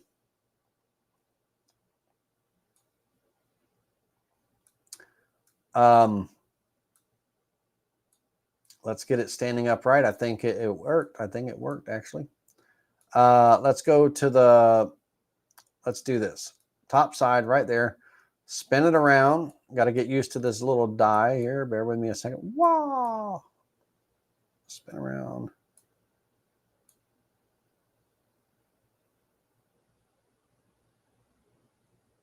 Close enough. Close enough. All right. Her profile is definitely on the right. His profile is definitely on the left. As we spin this part around at the seam, because it transitions back to his profile, the seam closes up just right. So that worked. The seam closed up. So there's the seam. You know, virtually you can kind of see the seam right there, but it closes up just right. So anyway, it's odd looking. It's a goofy looking part, like it's all goofy and everything, you know, in its shape right here and all that stuff. But when we are looking at it, you know, here, kind of right in the middle there, we can see those two profiles.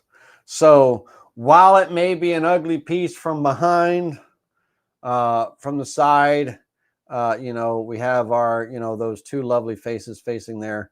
Now, of course, we could stretch this out, stretch it out, and we could make spindles out of it where it'll lose distort the profile, but they're in there. You just got to use your mind's eye and imagine it, you know, like if you're, like I said, if you're making spindles for something and all, but, you know, his forehead and his eye socket is much shallower. His forehead and eye socket is much shallower going into the nose. Her forehead is shorter, but her eye area is much deeper going into the nose. And so we have we have that unique different look here. Now, as I rotate this around, let me get, here, this is the transition and everything. And so again, it's an odd looking piece. That's why normally it's like the same profile on both sides. You'd have like the male profile, like the one candlestick here, and the other candlestick would be the male profile, one would be the female. Or if it was the left side of a clock or the right side of a clock, or if it was a pillar or something, it would be the same profile, right? It would be that same model profile or something. But like in this project here, it'd be the same profile, so it's more uniform all the way across. But I don't know, with experimenting, it's got an odd shape and everything, and somebody could be sitting there, it could definitely be a conversational piece for sure, because if I was sitting there staring at the fireplace and I happen to look up and I'm really looking at that and I'm going, there's something odd about that. It's not symmetrical or something, right? I might catch that, and then I would ask about it. Hey, what's going on with that vase? And then you could be like, oh yeah, it's two silhouettes. Check it out. And you can, there you go. You started a conversation with someone. All right. So let's talk about it. So let's talk about it here. Let's come in here and everything. The last one I want to end up with is I want to draw the mom's face, and I just want to make a vessel or something with the mom's face. That'll be the last one that we do, but and that'll be the last 15 minutes. But let's look at some questions and everything. So, oh, Red Wings hockey. That's the Wings. So it wasn't asking me how the Wings are doing. That's wonderful because I thought I was supposed to be cooking wings or something. I didn't know. Okay, good. Let's see here.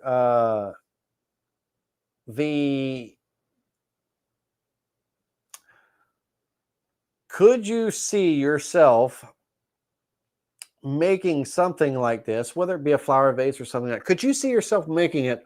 Or is the oddity of the two sides of the profile not really matching up?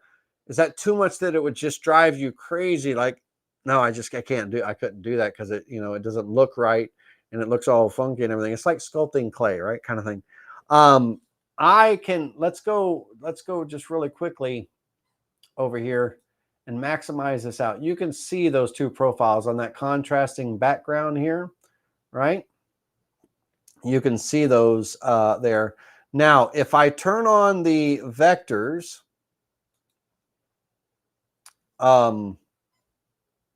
and all, I don't need to turn the vectors on. What am I saying?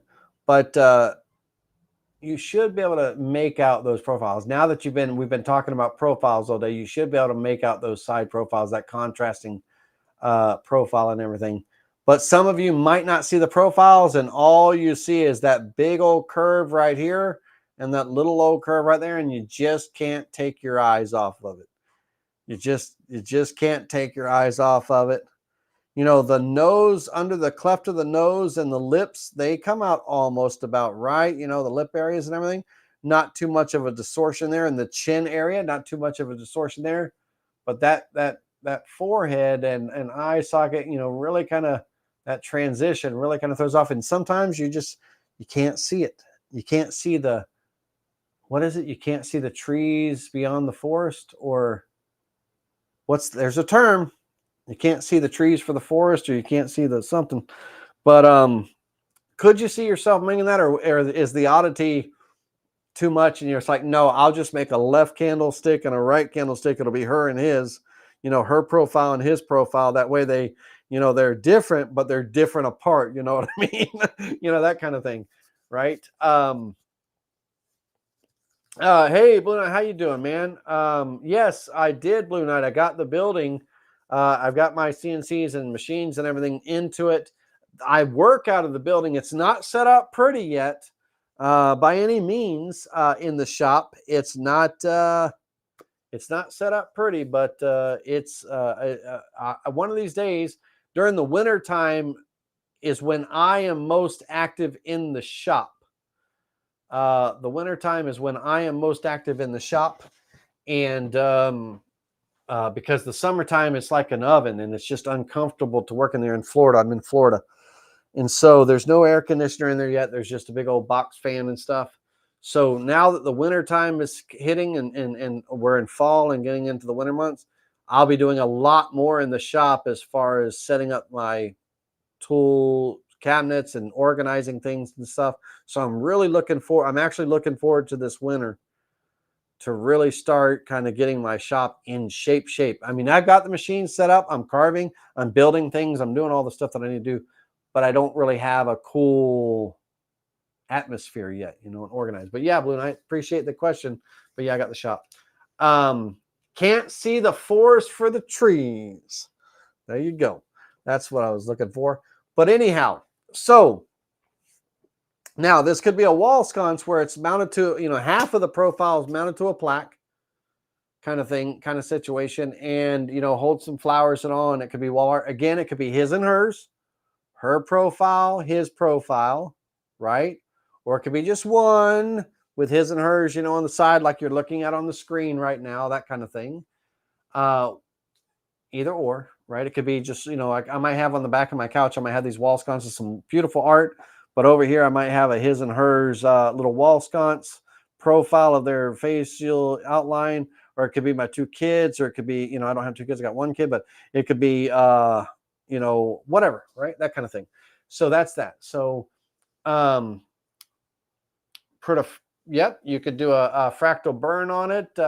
You know, you got yourself a work of art. Absolutely, a fractal burn with the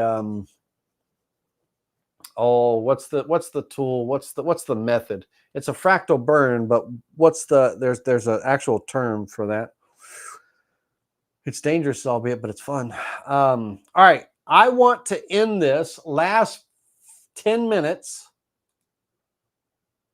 I want to end this last 10 minutes by doing the mother profile. Okay, so I want to very quickly, let's drag this over here. Let's drag this onto the screen. Let's come in here. Now on this one, I'm actually going to incorporate right up to the, like in the hairline. I'm not going to be like, you know, because their hair kind of goes into her forehead, right? So I'm actually going to kind of be up here, and I'm just going to come just right under the chin. So I'm going to use the freehand draw tool. And on this, let's see what layer I'm in. We'll do layer 1. It's blue, so we should be able to see that. But I'm just going to start probably right about here. I'm taking my mouse slowly. Now, I'm not going to do her eyelash. You know, I'm not going to do her eyelash there. And of course, when I did that, I'm going to hit undo because my mouse was off the mouse pad, so I ran out of room. This is, all right, there we go. Let's start at the top of the mouse pad. Here we go. So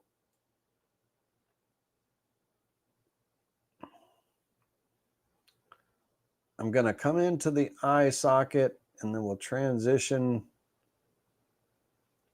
the bridge of the nose. And if you're ever on TikTok, do a TikTok search for cool tattoo idea and look for a video. And my hand shook on that chin there. I'll have to fix that. And I went way out too far on that one. I got shaky towards the end there. So I have to do a little bit of note editing. But do a search for a creative tattoo idea and look for the video on TikTok of the young lady doing the facial drawing of silhouettes, the kids drawing and everything. That's what inspired kind of this and everything. So in node editing, I just want to very quickly smooth these lines out a little bit. They don't have to be, you know, I don't want to lose her look. Right, but at the same time, I also want a little bit of a smooth profile, right, kind of thing. So, and the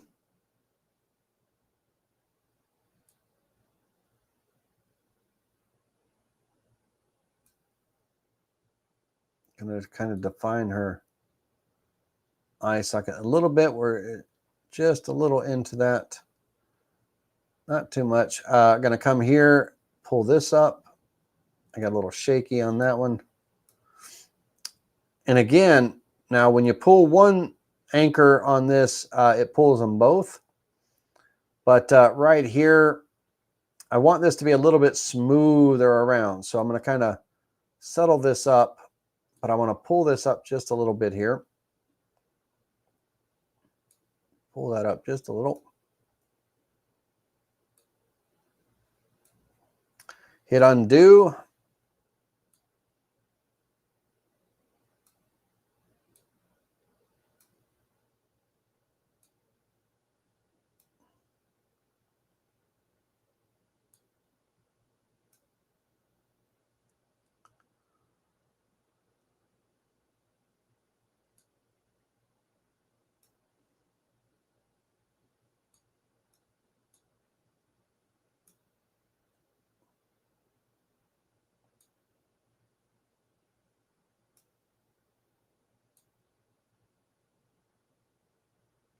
Can't create an undercut, so don't try to go up into, you know, crevices too much.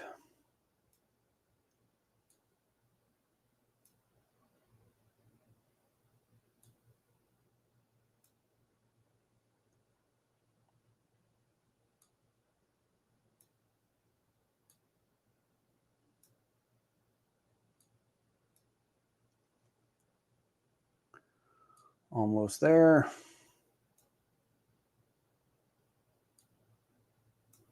Her image is faded out, right? So when I click on here, if I wanted to turn that fading off, so I could see her, her facial features a little bit better, I could definitely do that again by right-clicking on the photo and going to Appearance and changing the appearance. I got way off track on that last one right there.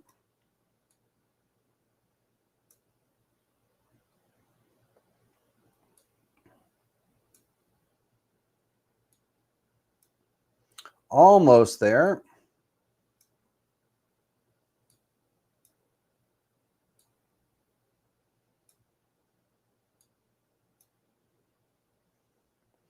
All right, so now on this one, I want to pull this out a little bit. Pull this down. And here, I'm going to delete this point. I want to kind of end with that point. And I'm going to kind of end here, but not I don't want to be too flat. So I'll kind of come like that.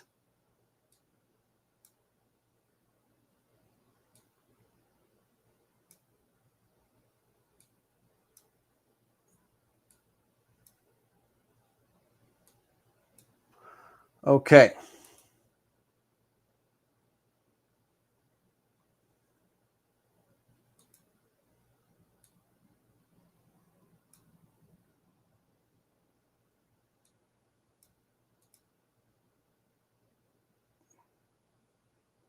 Again, we got the side profile, but she's not quite to the side. She's a little bit skewed off the side, so it's not a true side profile where we're actually catching the depth of her eye socket and everything. We're just catching a little bit of the bridge of the nose where the nose transitions into the forehead and everything. So we're not really actually capturing that, that transition in the eye socket and stuff, but that's okay. That's the photo that we have. And we got to work with what we got kind of thing. So now we can come in here and turn that photo off and all. Let's go ahead and size this up.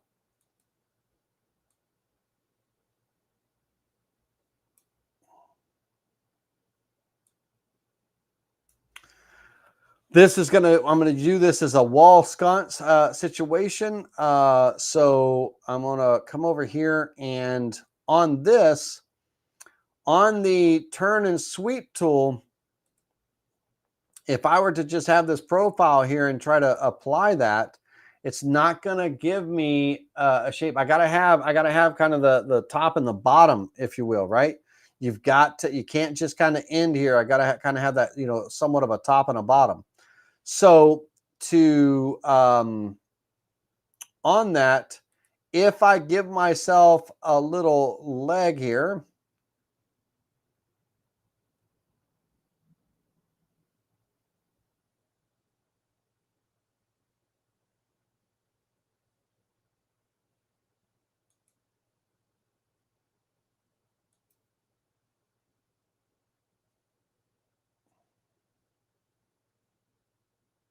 think about how wide you want the part. And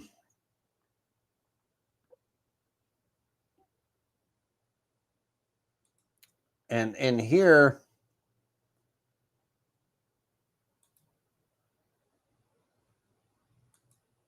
think about how wide you want the part. And again, if you don't get it perfect, no, don't worry about that space bar to finish. Because that's what node editing is for. So on here, I don't need this. I only need this to, this span just kind of helped me figure out, how wide it is. So that doesn't go away. I stop here. And here on my fillet tool, I could do my 1/2-inch fillet and kind of bring this around so it kind of curves up into that flat area. And I might want this to be slightly rounded instead of a sharp point here, but I don't want it to be a 1/2-inch round over or fillet. So I might make it an 1/8 of an inch or 1/4 of an inch or something. And so I'll go 1/8 of an inch, and I might want a little 1/8 of an inch round over there, right? Something. Down here at the bottom, I'm going to go into with my scissors and everything, and kind of figure out what's happening here. again, this is going to be a wall sconce, so we can kind of, you got to think about how thick your board is and all that stuff. So how far this sticks out, it's got to wrap all the way around kind of deal. So in node editing, I might end up bringing these two nodes in just a little bit. Again, I could go with my fillet tool, and I'll do a 1/2 inch fillet right here. But I want to do an 1/8 inch fillet, which I should have done first since I had that number there. But I want to kind of bring that in to here, soften that up a little. All right, so now on the two legs here, again, that talks about how far it sweeps over those two legs, how tall they are. So imagine if I'm coming from here or wherever, back here and all, if I put this here at the top, I need my bottom line to be the same. So if I go to node editing, I need to pull this back to that line, right? They got to be even, kind of thing. Think of it about even and stuff. So now let's turn this off.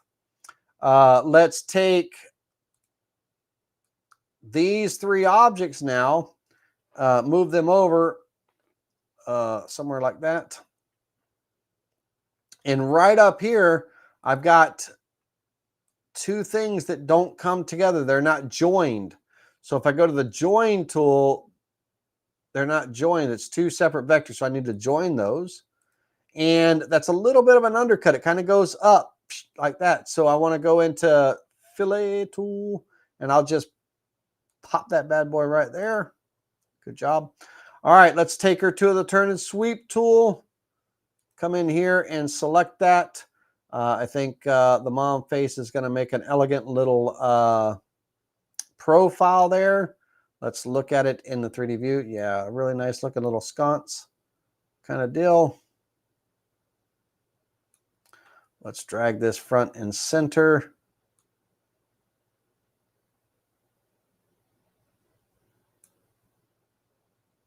Right, so there's our shape. I am a little crooked. Bear with me just a second. One of these days I'll master this dice.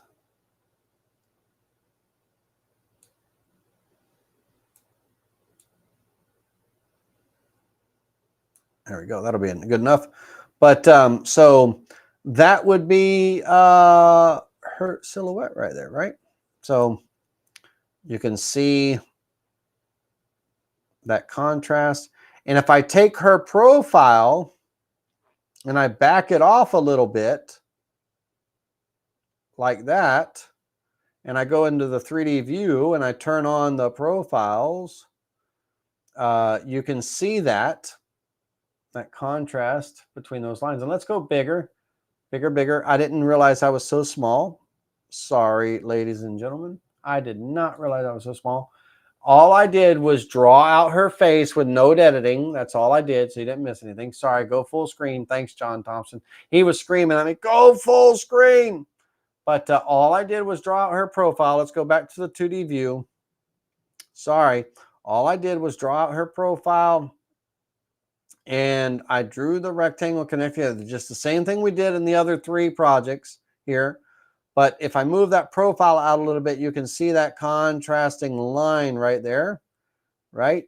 So you can kind of make out that profile a little bit there between that those two lines, right? See that face, right? So that could be a little, I don't know. It could be a little memorial urn. Sorts, it could be a vase, give with some flowers. It could be a wall sconce. It could be whatever the case may be. So that's, in a nutshell, what I was saying about the middle line on the lines here.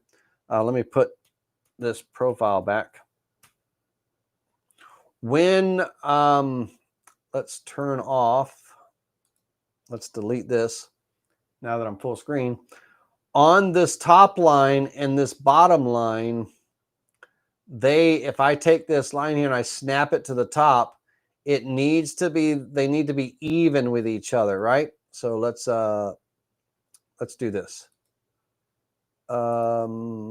Delete view guides, delete all guides, and then we'll drag another one out here. So they need to be even. So that way when this thing sweeps across or sweeps over, it's not all jagged and jacked up. Now, if I was doing this here real quickly, if I was doing this as a spindle, right, of sorts, I wouldn't bring the line across here. So what I would do is I would think of it like a spindle here. Come and draw this here.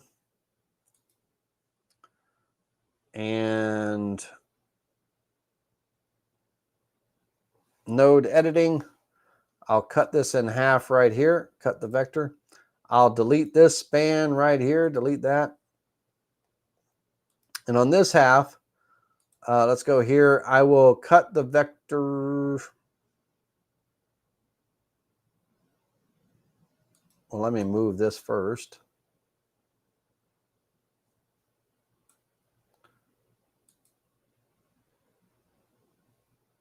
I would delete that span right there. And I would bring this in and snap it right to the end. Get it there, boy. Get it there. Take the, delete this top span.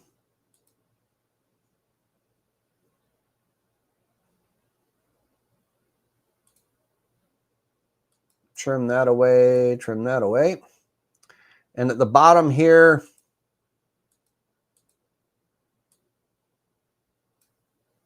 come in here, node editing, get rid of this bottom line. Get rid of this bottom line.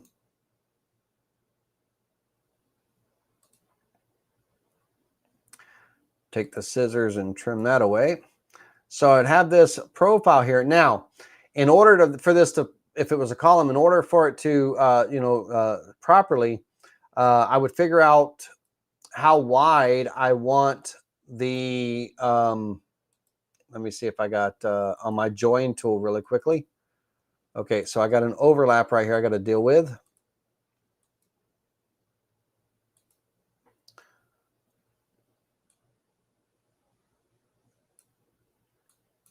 Join tool, close that off. Okay, so here I would figure out how wide my spindle was going to be, right? And so let's say that I want this to be a little bit narrower. I would bring it in to my kind of my center line here. And this line is this. I got, if I was at 6 inches right there, that's the center.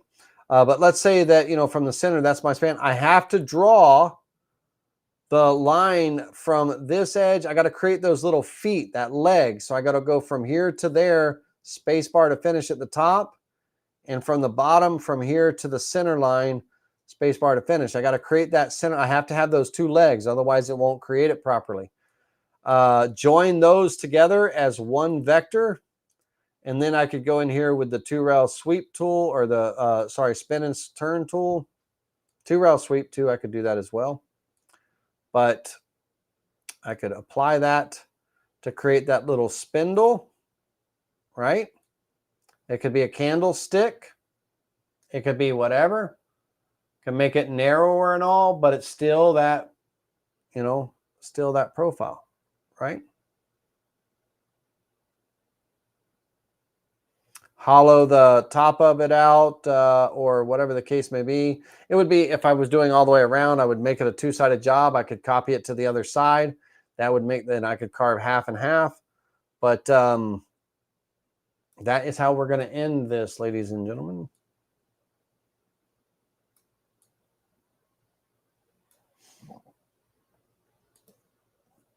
And let's take this profile and move it back.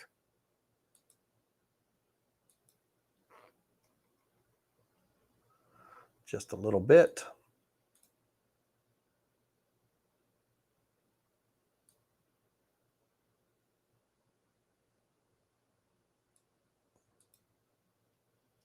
And there you go. That kind of thing, right? So, yeah, you can make good little chess players, right? It, you know, those hidden little things, right? It could be a little chess piece or what have you. And when you play, you're always playing with your mom, you know, kind of thing, whatever the case may be. But there's so many applications. This profile could be used to create a trim face. It doesn't have to be round. I'm just showing you the rounds, right? But this profile literally could be the profile to create the trim face of a decorative box, you know, and it could have that trim type profile or what have you. It could be, you know, a flat panel. It could be, you know, a piece of wall art. You could go bigger on this profile and everything, on this type of profile, and you could really have some fun with it. If you all have ever seen, if you've watched Becky's wall art video, Becky over at Vectric, and if you're not watching Vectric's videos on YouTube, you're missing out on some amazing things that are about to start happening. And I'm going to just kind of give you a little bit of a tip on this really quickly. Let's go back to here on YouTube. And let's go on YouTube to Vectric. And on Vectric,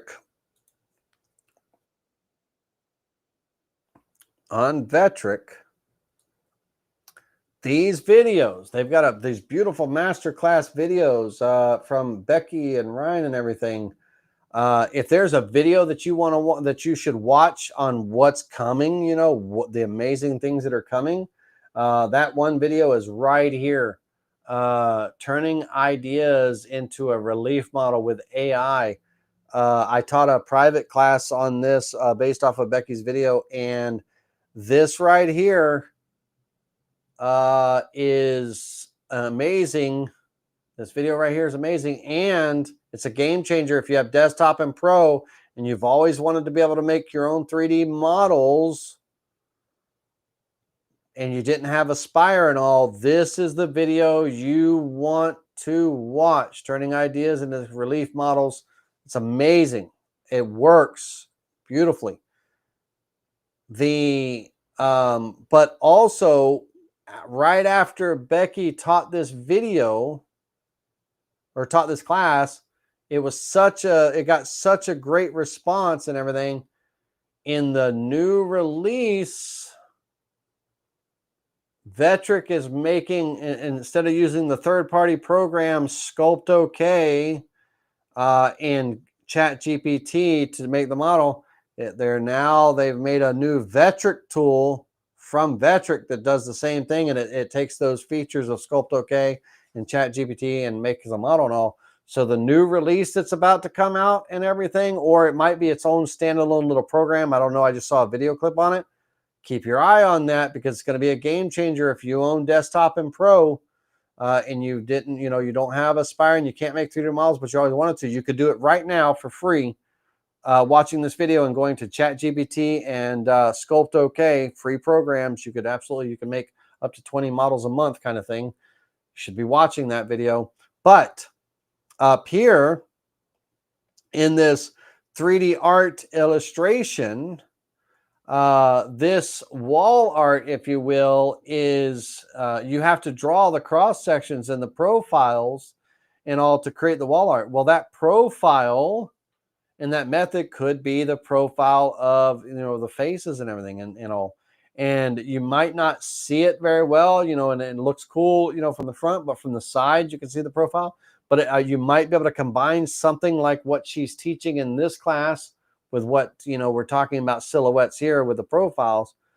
But yes, you should, if you're not watching those, you're doing yourself a disservice. You should watch those and you should apply them. Apply them because their Vectric's AI tool that's going to be coming out that makes them, man, it's a game changer. It's a game changer right now. If you follow Becky's instructions and you use her prompt in that video in ChatGPT, you could say whatever you want, but use her keywords in that prompt and everything. You could make free models right now that come out amazing, amazing. Free models that come out amazing. And do I have one of my free models here? Let me see if I have one of my free models here.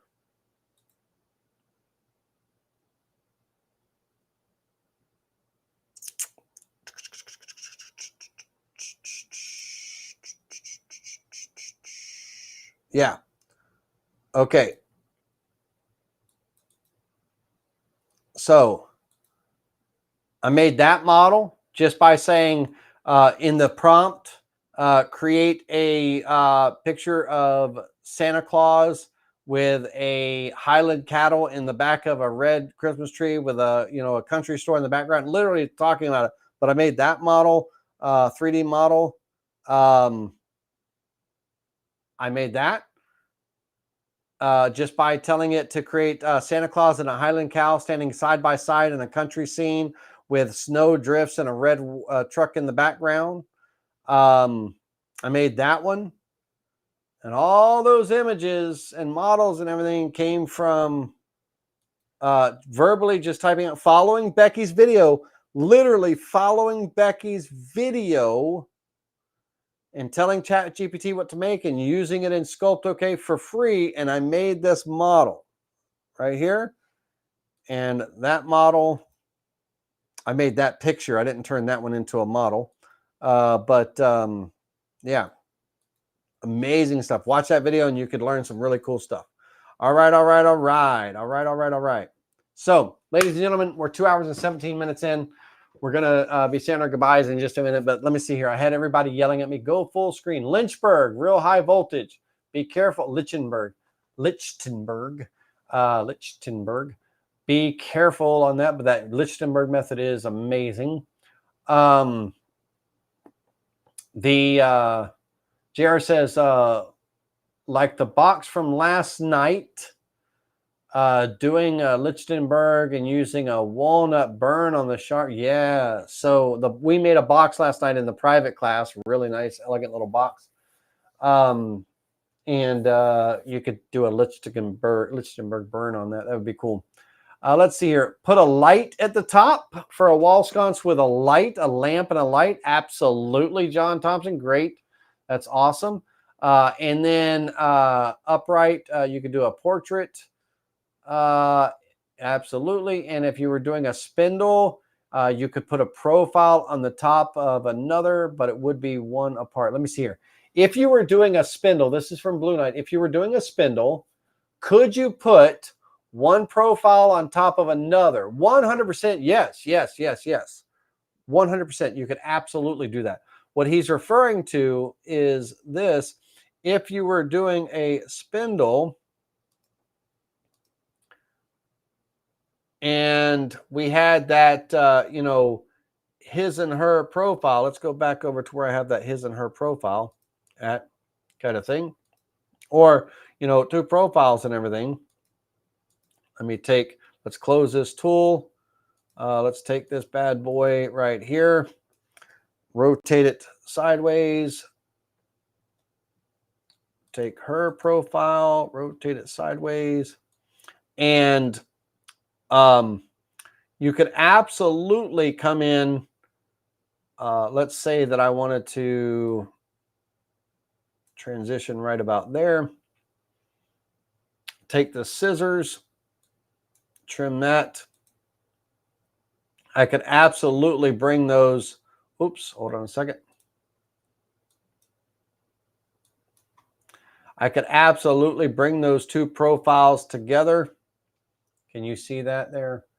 I could do that spindle that way type of thing. If I had kids, multiple kids and all that stuff, absolutely, 100%. Sure enough. And if we sweat that, let's take this and make a copy of it. Copy. Let's go over to the other side because I have the 2-rail sweep on that. Let's go with a little bit taller piece here. Let's go 16 inches on this for just a second. And let's move this out of the way. Right click and paste. Bring that over here. Again, on the, on the profiles, I want to bring her out just a little bit more. No, actually, it would kind of look more like a candle and everything. So I'll leave her in. Let me bring her out just a little bit, right about there. I want to have a little bit of definition. But let's go into node editing. Bring this one back to here, to that center line. Bring this one out to the center line. Go to the 2-rail sweep tool and, oh, hold on a second. I got to join them. They're not quite joined yet. Go to the join tool. All right, there's an overlap I got to deal with. Zoom, zoom, zoom, zoom. Right here, there's an overlap. I got to go into node editing. If I pull that out, you can see the overlap right there. So let's pull this down to here. Go to the join tool and it joins it up. Good, automatically. I don't need both nodes, so I can delete that point. All right, one more time. Let's go to the 2-rail sweep tool. Sweep that, or wait, first I got to join it. Join, join, join.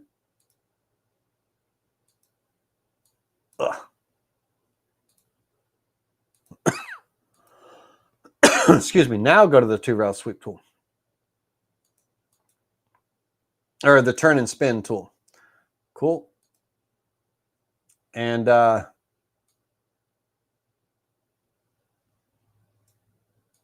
of thing. Now, on her and him, I might want to make it a little bit more even, not instead of where it doesn't come in. Let's do that really quickly. Really quickly, let's not have her out so far out. Let's go into node editing. Let's cut the vector here. Let's actually delete this span. Delete that span right there. Let's bring her back.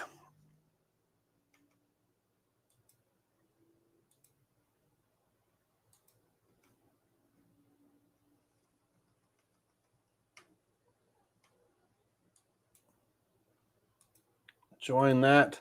Brings it a little bit more even, right? You know what I mean? Let's come up here, go to node editing, extend this out to that line. Again, this is going to be a little wide. We could go narrower, that kind of thing, but you get the idea. Let's go to the turn and spin tool.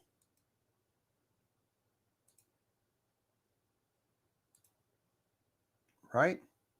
So we could absolutely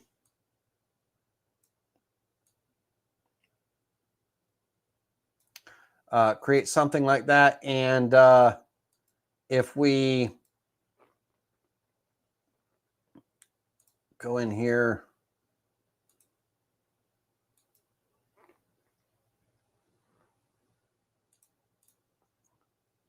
you can see that. So you could absolutely stack profiles for sure. 100%. You know what I mean? 100%. You know, you could create whatever you want. And of course, that's a fat one, right? If I want it skinnier, you just bring everything in. So on the thinner, if I want this thinner, bring everything in closer to your center line, because the spin and turn tool goes across the center. But bring everything into the center. If I was making candlesticks, make sure the lines at the top and the bottom just go to the center, because it revolves around the center. Kind of the end of the vectors there. Make sure that we're, not too thin and it's too weak, and everything here kind of deal. But once again, if we were making like a little candle sconce or something. And but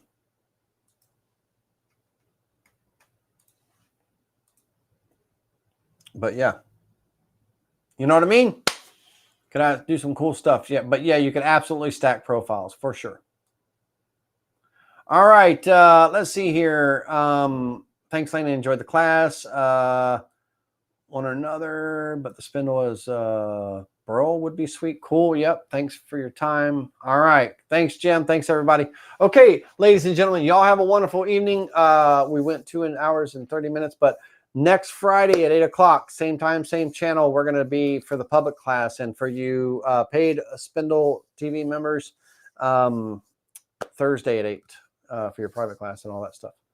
All right, everybody, let's bring me back up here so you can see my ugly face, but thanks for hanging out with me. I don't know if you're ever going to use this, but it could be something cool. It could be a way to, it could be another product or something, or another way to offer something for someone. Think outside the box. In this case, we're doing spindles and sconces and stuff. It could absolutely be a profile with the same face. It could be a profile of a vessel, whether that vessel holds vases, holds candies, or holds ashes, you know, all those kind of things. Think about all that stuff, kind of, you know, play with it a little bit. Again, it could be a profile. It doesn't have to be round. It could be a profile like a piece of trim, where it's a piece of trim for the trim of a box or something like that. So it could be the trim for the top of a lid. Who knows? Whatever the case may be. But that is something that you might be able to experiment with and come up with something very cool and very new. You never know, right? It's not a new idea. It's been out there before. You saw those pictures. I didn't create those pictures and put them on the internet. So other people are thinking along those same lines and doing that kind of stuff. I just wanted to show you the process of how we could do it. Y'all have a wonderful evening. Think about it. We'll see you next week. See you.